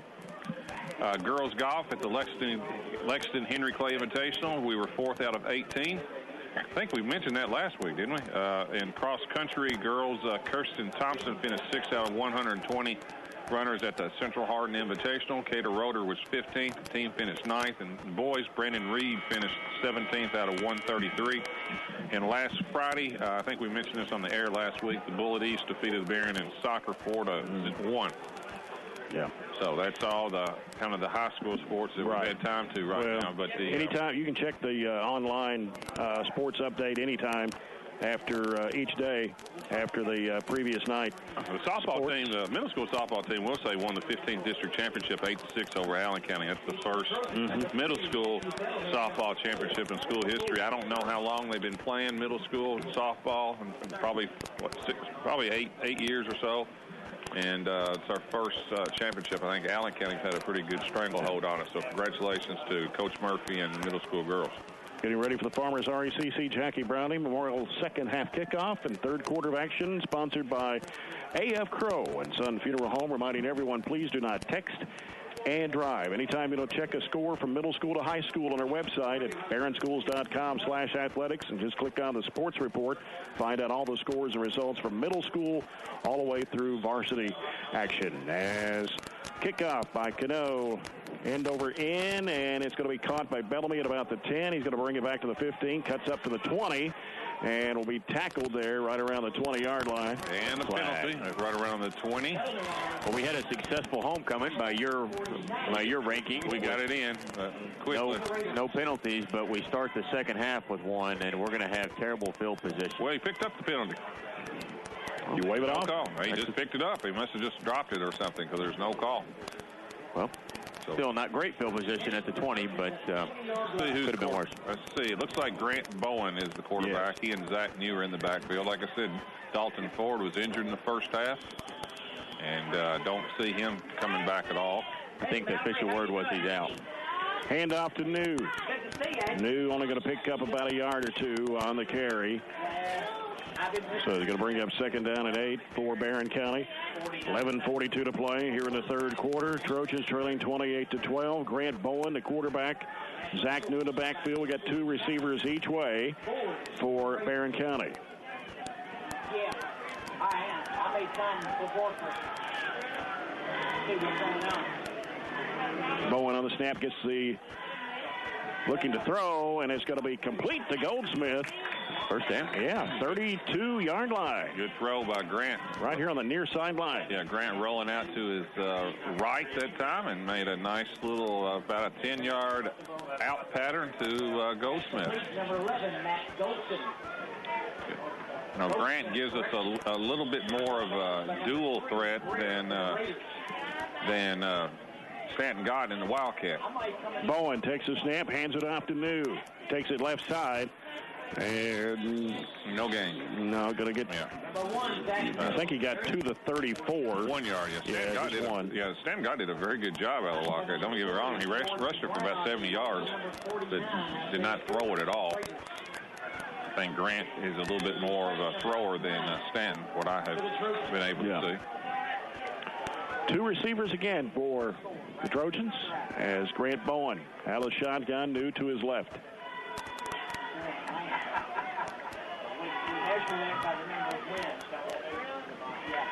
Bowen. Play clock at 5. Gets a snap, hands it off to New, breaks up the middle to the 38. Number 1, New. Gain of 4. Be 3rd and 6. Looks like 3rd and 5. We'll get it. 28-12. Just started the second half. Trojans led at one time in this game, 12-7. Bowen out of the gun. Looks, rolls out right. Gets rid of it, and I think he was inbounds. Yep. That's Max Pena. That was a good completion at the 40-yard line. Right at the line of right at the really no gain on the play, but he did a good job of keeping his feet in bounds. Give him a yard, be 4th and 4. Right at the 40. We'll see what we do right here. Down 2 scores if we're able to convert the extra points. It looks like we're thinking about it, but I don't have a problem going either way. You know, when you're kind of 0-5 and you're on your 4th quarterback, sometimes you just play, you know. Yeah. 4th and 4 for the Trojans. All right, jumping off sides there. Referee sitting there shaking his head no. Play clock at 4. We're going to get a timeout. Yeah, it's generally when he shakes his head no, it means it's probably pretty close. Most referees that talk, you know, they kind of talk back. That's not talking back, but that's acknowledging you. Acknowledging, that's right. He almost jumped off sides. Remember, in high school, you don't have to touch anybody. If you just break the line of scrimmage as a defensive player, it's automatically offsides. That would have been a first down. It would have been. We're going to punt now.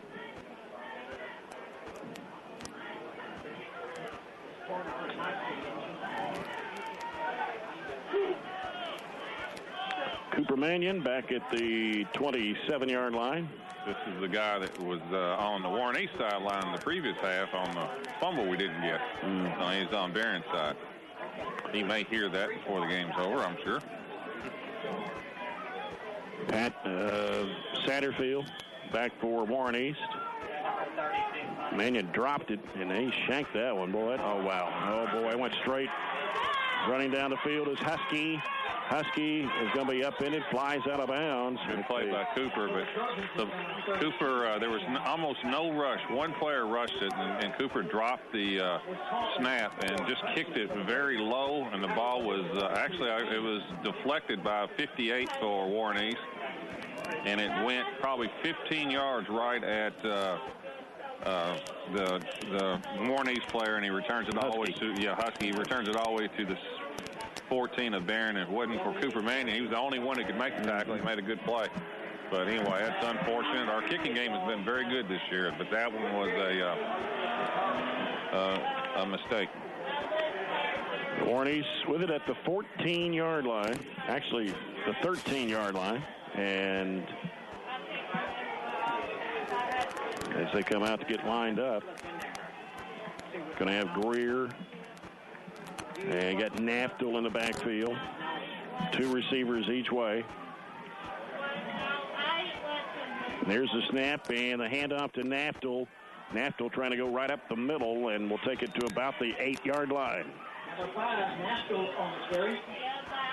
Right up the middle. Scored a touchdown on a very similar play. Gain us 5 on the play. Second down at 5 from the 8. Got boards in the game at a linebacker spot.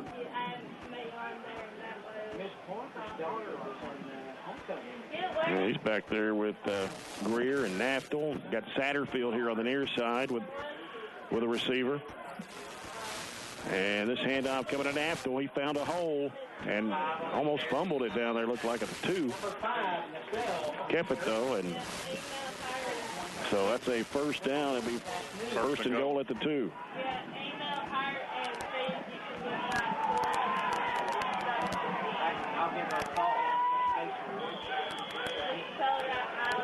Greer takes the snap, hands it off to Naftel. No, he kept it. He's going to go to the right side. He's going to take the corner, and touchdown Warren East untouched. It's a great ball fake. So Greer scores a TD. He just faked the dive that time to Naftel and took it over the right side. And like Robert says, good job of ball handling that time. Good job of faking. Makes it 34-12. Warren East, 8:43 to play, third quarter. Stepping in for the extra point, Eddie Cano. And here's his kick. It's up, and it is good. So Eddie Cano on the extra point kick gives Warren East a 35-12 lead. 8:43 to go in the third. We'll take a 1-minute break and come back. This is Trojan football on 103.7 Nash Icon.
You're listening to Barren County Sports on 103.7 Nash Icon. This is Barren County Schools Superintendent Bo Matthews. We are BC. Matthew Bellamy on the kickoff return for Barren County up to the 27-yard line. 8:36 to play here in the third. It's Warren East 35, Barren County 12.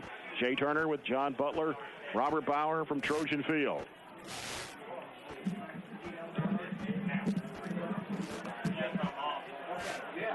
Trojans start this drive from their own 27-yard line. Grant Bowen remains at quarterback here in the second half for the injured Dalton Ford. Trips to the left for the Trojans. Zach New in the backfield. He'll move over to the right side of Bowen. Play clock at 12. Bowen takes a snap. He's going to keep it. He's going to try to get to the 30. He does. Now to the 35. Steps out of bounds. That was a good job of ball handling that time by Grant. So Zach Mew took a big hit, and Grant took it right around the right side. Gain of about 3. Gain of about 5 on the play. Yeah, it'll be second down and 4 for the Trojans. As Grant Bowen, Zach New to his right, trips to the left side, takes his snap, and hands it off to New, and he's met right there at the 30. Going to be a loss in the play. Loss about 4 yards for the Trojans. That was 52, Javon Martin, sophomore, on the tackle. Warren East has got some good-looking athletes out there. They've got decent size. Oh, yeah. They've got some skilled players. They've got the capability of being a pretty good pretty good football team. But they just they make too many mistakes, seems like. Yeah. Here's Stanton Gott with it this time. And he'll take it up to about the 35, but not enough to get the first down. Bring up fourth and about 2, maybe 3. You got to go for it now. Yeah. And Zach Johnson back there with him in the backfield. 3 receivers to the left. One on the near side is Colton Thomas. Stanton Gott. And fumble, loose ball. He's going to fall down on it at 28. That was another snap issue. We haven't had any snap issues all year, and it looked like, I'm surprised it wasn't a penalty. It looked like the snap was a snap infraction. A snap infraction because the ball never got in the air, and that's we have not had any of those all year. But that's what happens when you're down to your 4th quarterback. And what makes it difficult for us is our offense this year was predicated on that pass, run option in which you spread the field, and it's basically a throwing option.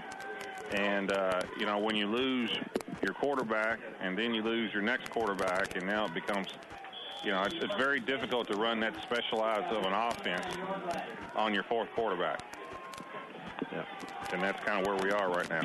So Warren East taking over on downs at the Barren 28. Here's a pass over the right side of Satterfield.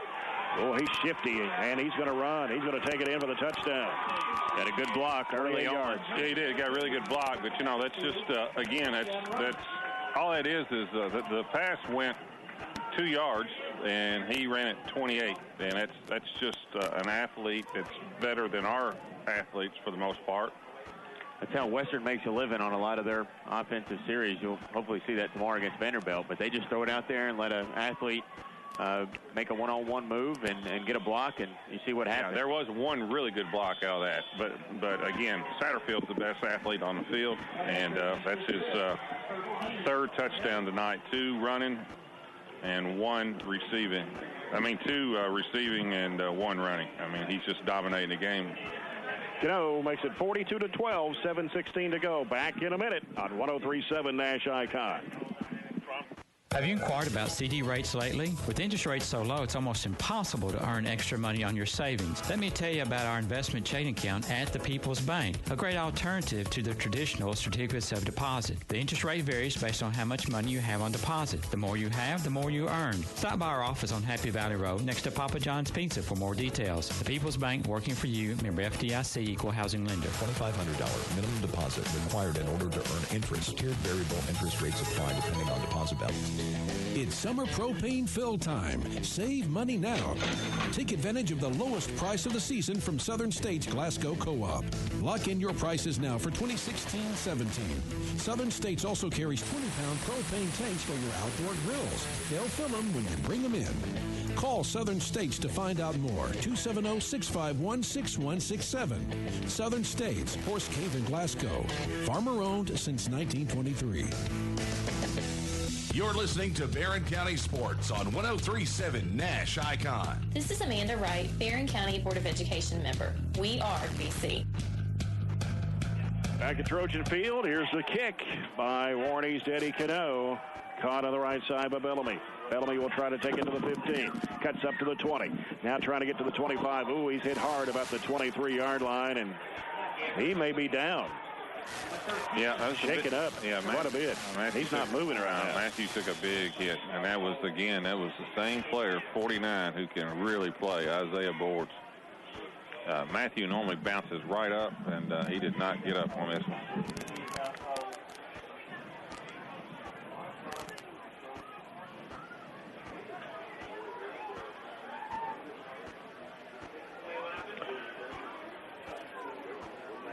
Yeah, I didn't like the look of that hit, and principal's out there too, Brad Johnson. Yeah. That was a big hit. Yeah.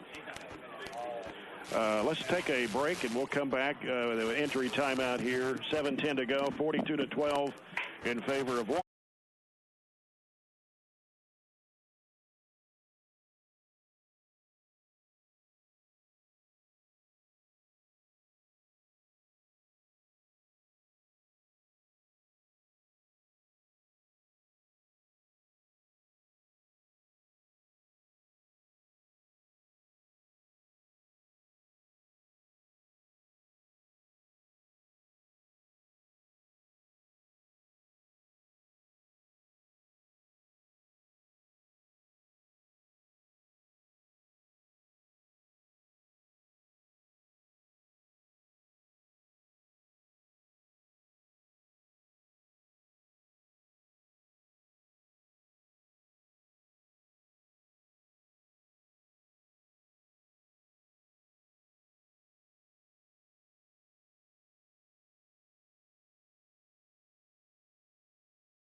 Patients in their homes, whether you're recovering from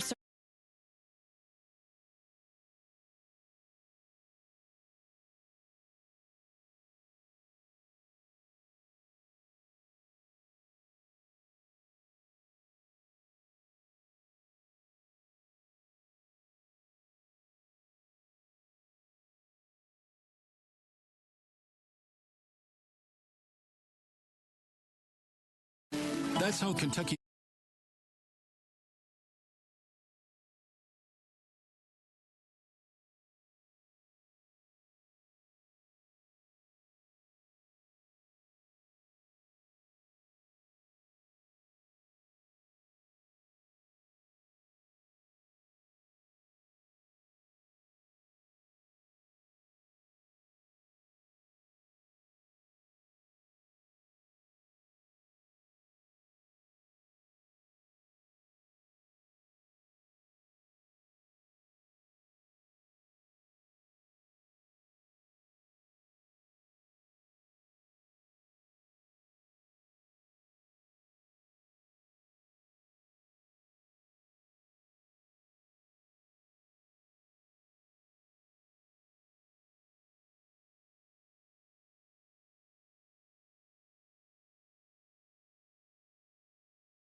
on the field right now, and not sure the extent of Matthew Bellamy's injury, but enough to going to have to move him out to the hospital, get him checked out.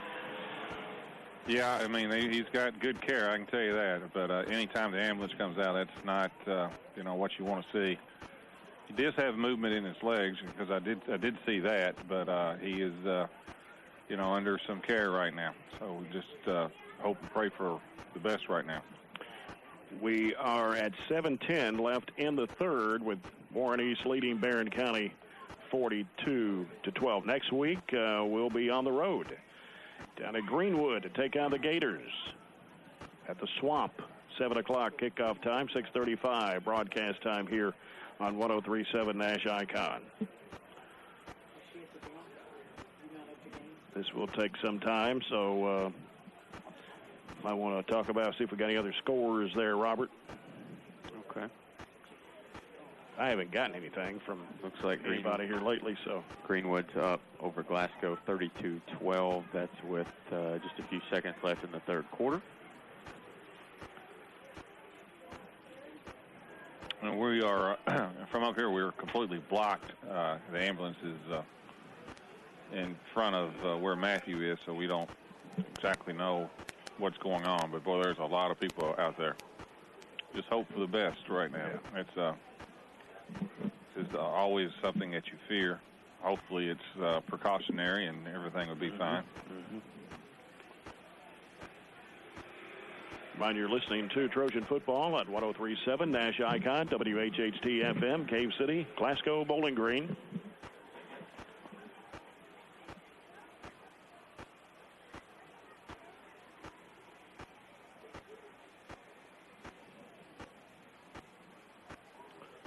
Players on both sides taking a knee, and I know the Trojans had a little team prayer. Coaches, you get all kinds of training in these situations on what you're supposed to do. Just thankful you actually don't have to do that with the ambulance personnel and the doctors that's provided for us on the sidelines each game. It's a nerve-wracking situation if you had to be the one to put them on the board and everything. We are very fortunate to have a tremendous ambulance service that serves our community. And I know there's been issues about funding and things of that nature, but our community is fortunate to have a very, very professional and qualified group of men and women that run that service. Yeah, Mike Swift was just retired, one of the best there is around that ran a very quality ambulance service. See, Dawson Ford was injured tonight.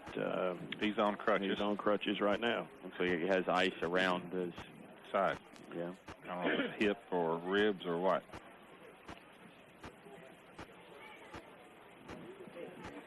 Of course, Grant Bowen came in to replace Ford at quarterback. Had Stanton Gott take a few snaps and done a pretty good job for the most part while he was in there. Yeah, he's got 21 carries, 77 yards. The majority of his yards and his touchdown came in the first half.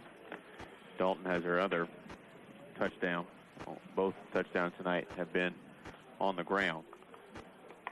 Stay tuned. At the end of the game, we will announce tonight's Trojan Player of the Game, brought to you by State Farm Insurance Agent Chris Short. Team players lead to good neighbors.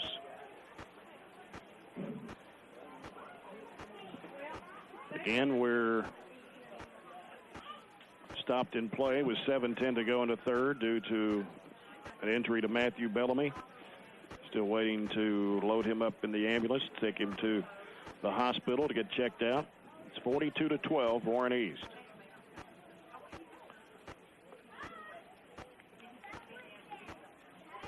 South Warren's up 24-20 at the end of the third. Looks like who'd Metcalf play tonight? Clinton Metcalf's up big, 40-14. Just starting the fourth quarter.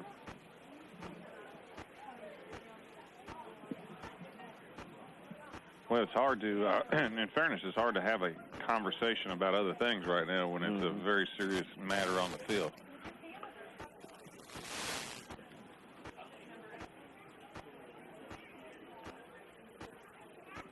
Tell you what, Todd, you're back at the station handling controls. Let's take a 2-minute break, and then we'll come back with more here from Trojan Field. As currently right now they're loading up Matthew Bellamy in the ambulance. Hopefully it's nothing serious, and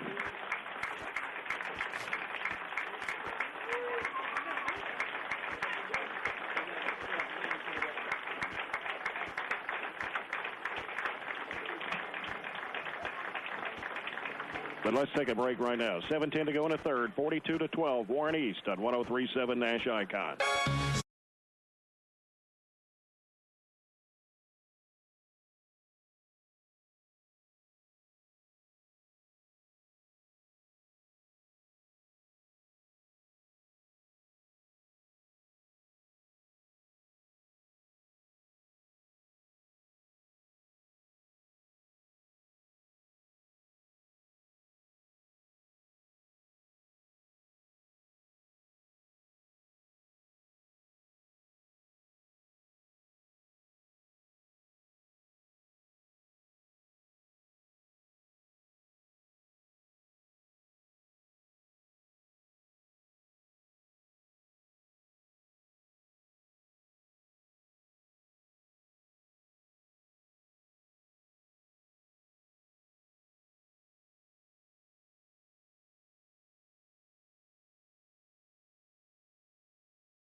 Bill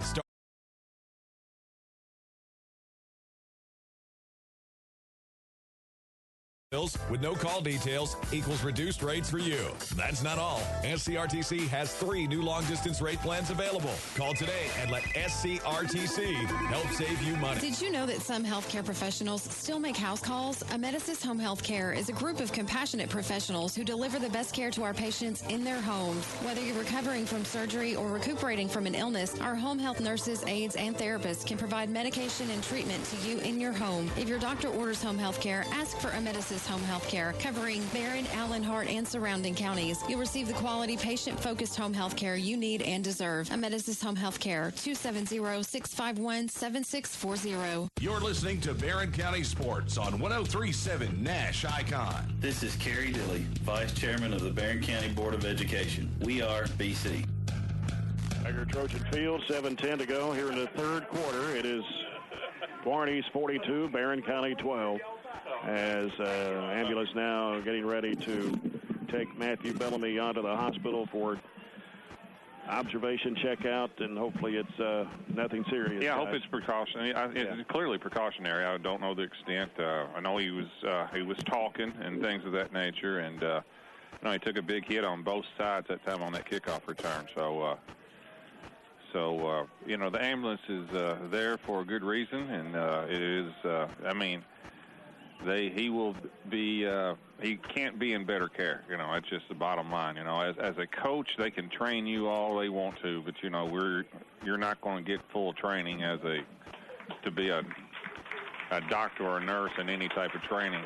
So nowhere near qualified. Nowhere near. But these guys right here with the ambulance service, and Dwayne Miller is extremely good too down there. I tell you what. So he's in good hands, and hopefully Matthew will be fine.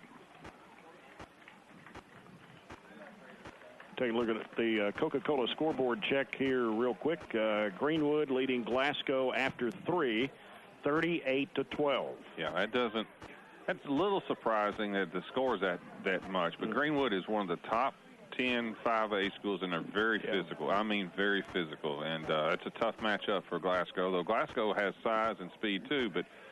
But I tell you what, Greenwood is, I think they are for real. I think they're ranked 5th this week in 5A. They are, and their only loss, they probably shouldn't have lost, to be honest with you. They lost to Franklin Simpson, and they got beat on the last play of the game, to be honest with you. Think they'll be able to compete at all with Bowling Green? I do. I don't think they'll win, but I don't think it's a running clock. And most of Bowling Green games are running clocks. Mm-hmm. Okay, it's going to be Trojans football at the 23-yard line. 1st and 10. The ball has been marked, so we're ready to go right here. This was after the kickoff return by Matthew Bellamy, so it'll be 1st and 10 for the Trojans at the 22. We also have another lineman that's out. Aaron Kearney is out. And we got 74, I think, that's in to replace Cameron him. Hurt. Okay. Yeah. Grant Bowen, the quarterback for the Trojans. Zach News to his left. Takes the snap a little high, hands it off to New. New trying to bust up the middle, gets to the 26-yard line. Gain of 3. We've lost 3 people tonight. Aaron Kearney, Dalton Ford, and obviously Matthew Bellamy. Numbers are dwindling. Of course, we've had other people. Isaac Atwell's out. Max Pena's been out, came back.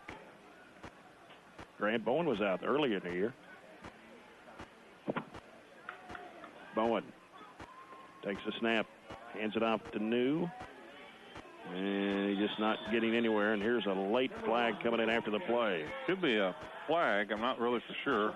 I threw it right at the pile. Again, that's 49 boards over there on the tackle. I think we'll get a face mask added to this one. It's about a 1-yard gain for Zach, and we'll tack on a 5-yard face mask. They did away with the 5-yard in the pros. Every one is 10, but I don't think they have done that in high school. They have not. It's the discretion of the official. I guess that was the inadvertent one. Second and 1. 3 receivers to the left for the Trojans. Grant Bowen takes a snap. He's going to keep it. Tries to get the first down, and I believe he did. He got across the 35 to the 36, and it's a Citizens first down for Grant Bowen. And Aaron Kearney back in the game now. 10th first down for the Trojans. We got Goldsmith, Pena, and let's see who else. We got Keithan Sturgeon as the wide receiver for Barren County. Colton Thomas here on the near side. Bowen with New to his left, takes a snap, hands it off to New. He found a little hole there and still running strong. Gets another first down for Barren County up to the 48-yard line. Gain of 12 on the play. Good job by Zach New. Broke a couple of tackles. That's just good, hard running there. That's a first down for the Trojans.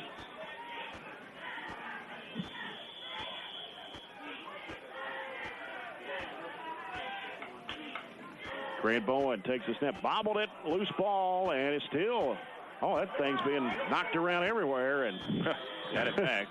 That was like, that thing was. That ball was loose a long time, and 68 for the Trojans got the recovery.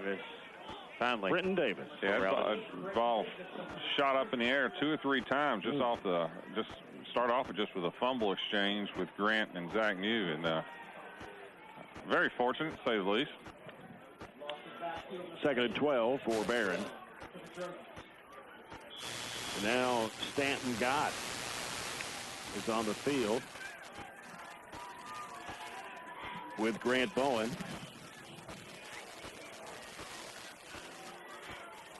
See what kind of play they run here as Gott gets in position. And here is Bowen. Bowen, gets smacked there at the 45, gets pushed back. Going to be a loss of about 1. We do have some good news with Matthew. Got a report for that he is moving everything, so that's good. That part is good. So it's going to be 3rd and 12. 4:25 to go here in the 3rd. Barren County 3rd and 12 situation here on their own 45-yard line. Now Zach Johnson comes in with Stanton Gott as Grant Bowen checks out. Trips to the left side. One receiver here on the near side. Snap to Gott. Gott's going to try to go strong, but he is going to be met. And another loss on the play. A loss of about 2. I don't remember a better linebacker that we've seen this year than 49 for Warren East. Do you, Isaiah Boards? He's only a junior. I mean, he is Boy, he's a specimen, too. He's a big guy, and he makes plays all over the field. 6 foot 210. And I was at a place that's not our sponsor today, getting some food before I came over here. And one of the workers has a son that plays at Glasgow, I'll just say that, and said, you better watch out for that linebacker for Warren East. And I've got a feeling that's the one, right? Yeah, I'd say so. Because he'd had 80 tackles coming in this game tonight. And there's Cooper Mannion. That hit somebody. I think it hit Stan Gott, but the official, I don't know if he saw it. 25-yard line where Warren East will have it. 3:06 to play in the third.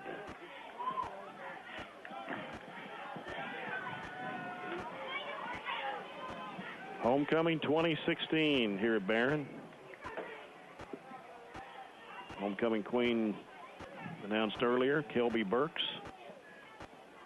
Homecoming king, Isaac Slagle. First runner-up, homecoming queen, Sarah Piper. First runner-up for the king was Brandon Whitty.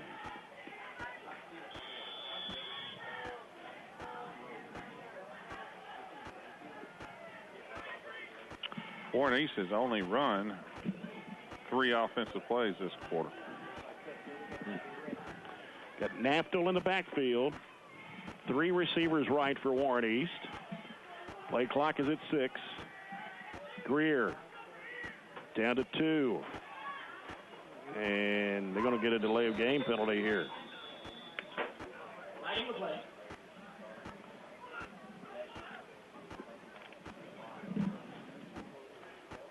So that'll back Warren East up to the 21-yard line. Generally do not see delay of games after a change of downs.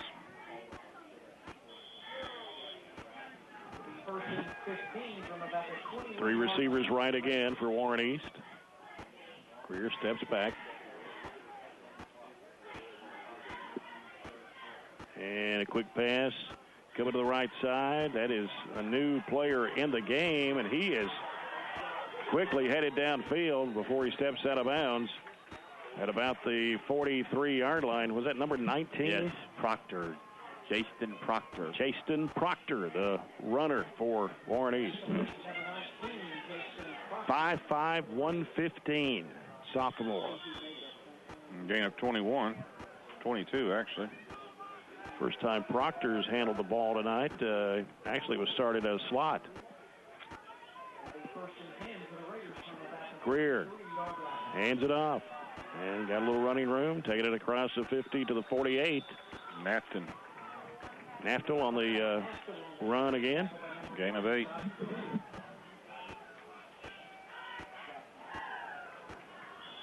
Brings up second down and 2 for the Raiders. Greer drops back. He's looking. And pass is complete to Satterfield of the 48. He'll get to the 40 and tackle about the 37-yard line. First down for Warren East. Good tackle by Blaine Rigsby. He drops about 10, 15 yards on every pass. Like he's setting up a screen, as you talked about earlier, but they haven't ran that at all tonight. Gain of 16. 3 receivers right for Warren East. Greer looks over at the sideline. Got Naftel in the backfield. Receiver here on the near side. And quick pass coming over to, that's Proctor again, over the right side, and he's going to be tackled at about the 32-yard line. I think it was Cooper Mannion on the tackle. So Proctor gain of about 5 on the play. He's quick. Some yardage, yeah. Say he's a freshman?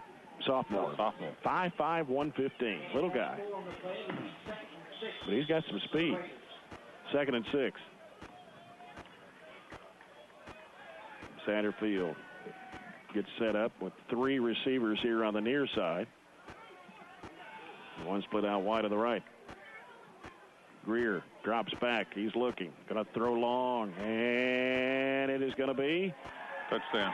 Caught and had good coverage over there, too, but That was making the catch. Husky, I tell you Caleb what, Husky. That was just the go route, and I have to give our freshman, that's Tyler Bush, playing that defensive. He's replaced Matthew Bellamy, playing that defensive back. He ran right with him, and basically the Warren East player just out-jumped him in the end zone there. Yeah, Husky 6'1", Bush is just 5'9". Yeah. He just went over top of him and got it. That's but that was actually real good coverage by Bush. He just got out-jumped. Makes it 48-12. And an extra point try. Good. Good makes it 49-12. That makes the running clock. Yep. And that was Cano with a kick. Minute 23 to play here in the third quarter.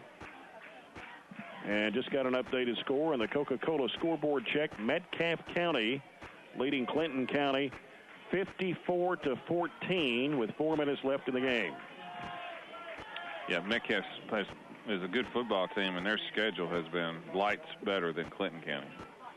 Clinton County is not competing in their district and has not played any, their competition. I would not call it the greatest. Talked about Metcalfe last week. He's got I think a decent shot to have a home football game. I agree. They got a shot to be second in that district. I think so. Especially with Monroe County losing their quarterback, and Green is down this year. Greene County got beat. By they were playing Danville. 62-0. Yeah, they are way down. Green plays Glasgow next week. That'll kind of start district play around everywhere. First district game for the Trojans next week at Greenwood. And here is the kick by Cano. Caught by Slagle at the 24-yard line. Guess who made that tackle? Up to the 34. Boards again. Mr. Boards. That's Boards and number 11, Graham, on the play. Jericho Graham. Think he's got 15? It seems like he makes every other tackle. Go back with Grant. And the clock is running. Like I said, this last quarter will not take long at all. No. Grant Bowen, a quarterback. We got Trips on the near side, playing the short side of the field here on the near side. 35 seconds to go in the quarter. Grant Bowen hands it off to New, and he is going to be met by Damian Withrow, 5'10", 210-pound sophomore. Zach's getting up slow. Took a big hit right at the exchange with Grant. Lost about 3 there. They're really stacking it up in the box right now. They would become one-dimensional and normal for a four-string quarterback. That's right. Grant's just the fourth quarterback. It's not his intention to be a quarterback in any way. Probably hadn't had any practice at all, but that's the situation we're in right now, and that would be the end of the quarter. That ends the third. It is Warren East 49, Barren County 12. Back with the final quarter after this 1-minute timeout. You're listening to Trojan Football at 103.7 Nash Icon. It's Macy's Super Saturday Sale with all-day specials Saturday. Like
to me like a Division I player. Well, that's just what we've seen tonight, anyway. If he's big enough. Yeah, don't know about his size being a 6 foot, factor, maybe a little undersized, but he looks like a college football player to me. Lost 10. We sure can't block him. Third down at 24 for the Trojans at their own 20. Bowen, quick pass. Good throw. Yeah. Trying to get it to the slant to Colton Thomas. That would have been his first catch of the night. Right. Pretty good time. They have not subbed out their defense, I don't think. At least Board's still in the game, isn't he? He just made the previous tackle.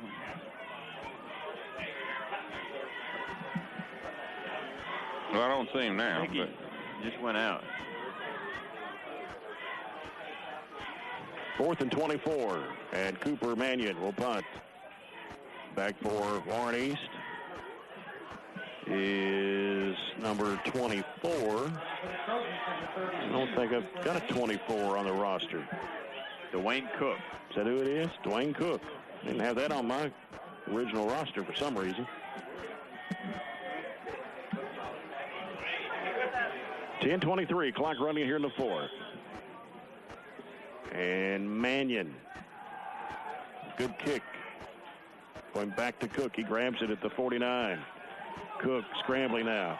Goes across and down to the 40. Tackle by Heston Harrison.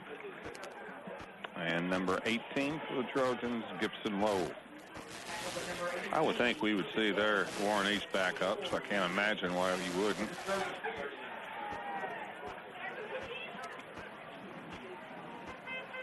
I thought I had down who Warren East plays next week, but I don't have it. If they're playing their district is loaded. Yeah. Other than Warren Central this year. Is it Allen? I don't know. I mean, they got Allen, South Warren, and Franklin are all in that district. Yeah. That's a great 4A district. Warren East next week plays Allen County. Okay. And they do have a new quarterback in, number 7. Number 7 is Cameron Davidson, 5'9", 150, and a sophomore. And that sails over his head, and they have to go chase it down. Where it's finally landing on it is Alan Emery. Boy, how many of those have happened tonight? At least 5. Sometimes you see that in the opening game, but daggone, that's loss of 15. They have had 3 of those. No, 4 of those, I'm sorry.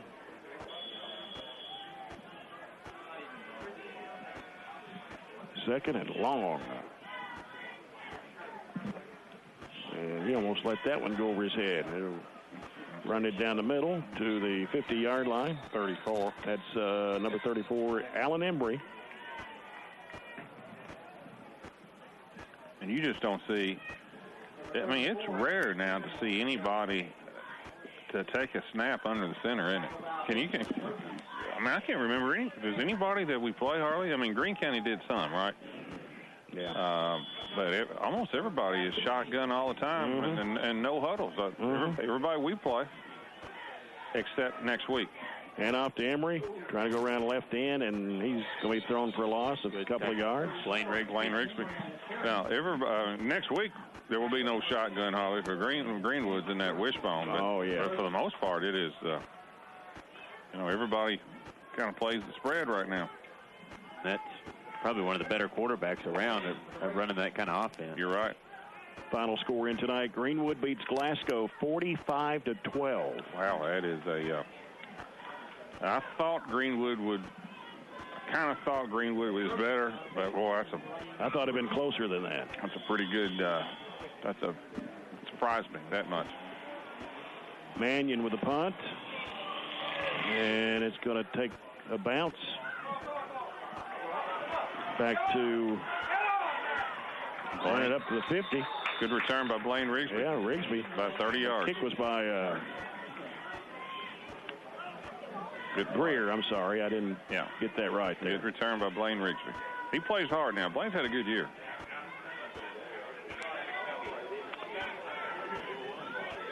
I think we're going to get some of our second-string guys in there, too. We'll try to get the names if we can. Looks like 28, that's Jake Gill, 5'11", 155, and a freshman. Let's see who else we got.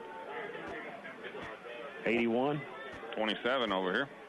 27 is Logan Sanders. 81, Caleb Spillman, 5'10", 126 sophomore. Almost had too many men on the field. And Warren East is going to call timeout. I think Warren East has subbed out several, but they still got some big kids out there. Yeah. I tell you what, 75 and 76. 76 are big kids. They covered it up down there.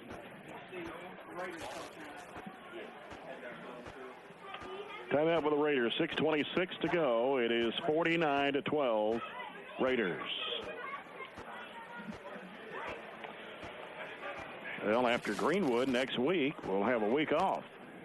Yeah. But then we come back and play Bowling Green. That week off is needed. We are beat up mentally and physically right now.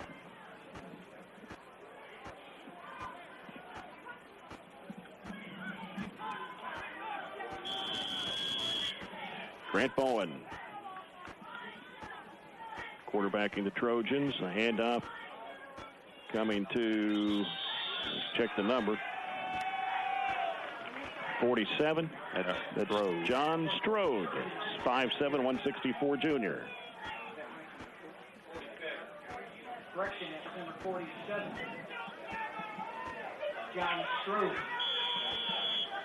Strode in the backfield with Grant Bowen. Two receivers each way. Bowen takes a snap, hands it off again to Strode, and he's going to be stopped. Thrown for a loss on the play. Freshman, number 20, Memphis Height on the tackle. Memphis Height. 5:38 to play. Clock running here in the fourth. It is 3rd down and 10 for the Trojans. Two receivers out to the right. Two to the near side. Strode in the backfield with Bowen. Takes the snap. He fakes the handoff. Bowen keeps it, runs to the right side, cuts back the middle. Got some good running room, gets the first down. Nice hard run by Grant Bowen to the 39-yard line of Warren East. Flag late. Gain of 11 if it stands, and a first down. Face mask on Warren East.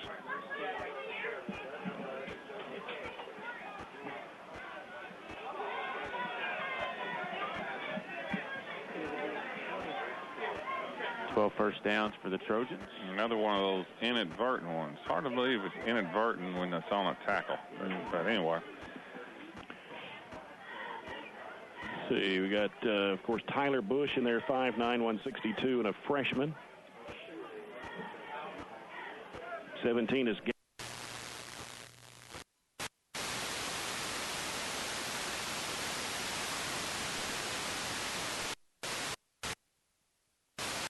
takes a snap, hands it off to Bush this time.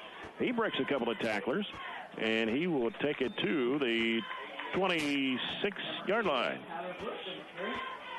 Tyler Bush, good athlete. For a freshman, gain of 7 on the play. 8. 2nd down and 3 for the Trojans. Number 43, Peyton Schartzer in the game. 5'10", 133, a freshman. Grant Bowen takes a snap, hands it off to Bush, and going to lose one. Grant couldn't get a hold of it to hand it off to Tyler. 63 in for the Trojans. Jacob Strode, 5'8", 152 freshman. And let's see if we missed anybody in there. 17, you got him? 17, Gavin Maynard, yeah. Okay. Making sure we got everybody covered there. 3:22 left to play.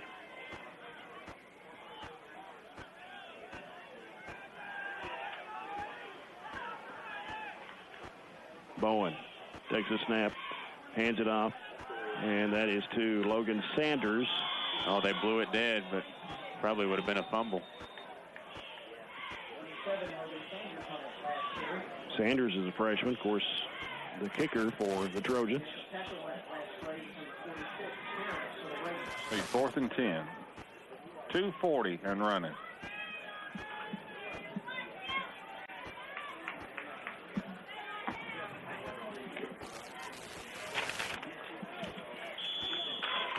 Tyler Bush in the backfield with Grant Bowen once again. As the Trojans trying to get lined up here at the receivers. Got 3 to the right, 1 to the near side. Snap to Bowen. And hand off to Bush. He's going to be taken down for a loss, and Warren East will take over on downs at the 37-yard line as we come down on 2 minutes. Stay tuned for the postgame report brought to you by attorney Catherine Thomas. Postgame stats brought to you by Southern States of Glasgow and Horse Cave. We'll announce tonight's Trojan Player of the Game, brought to you by State Farm Insurance Agent Chris Short.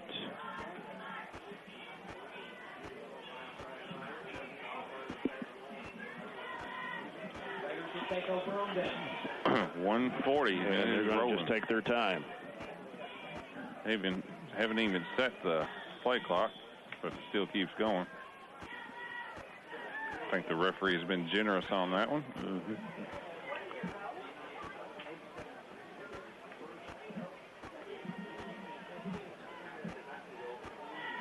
Warren East with it at their own 36-yard line.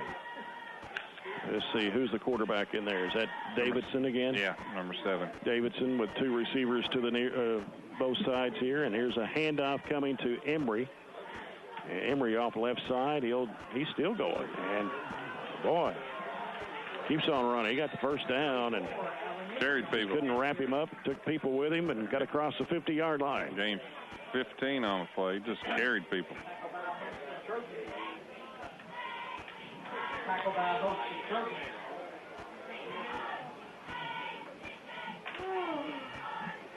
That's their 10th first down. Most of their scoring was on big plays. This will be the last play of the game. Yeah, it will. And Davidson, the quarterback for Warren East, takes a snap. Hand off to Embry. And that'll do it. Yeah. Warren East will win this game 49-12 over Barren County tonight. Trojans drop to 0-6 on the year. Warren East goes to 2-4 on the season. Come back with a post-game report in a moment. This is Trojan Football on 103.7 Nash Icon.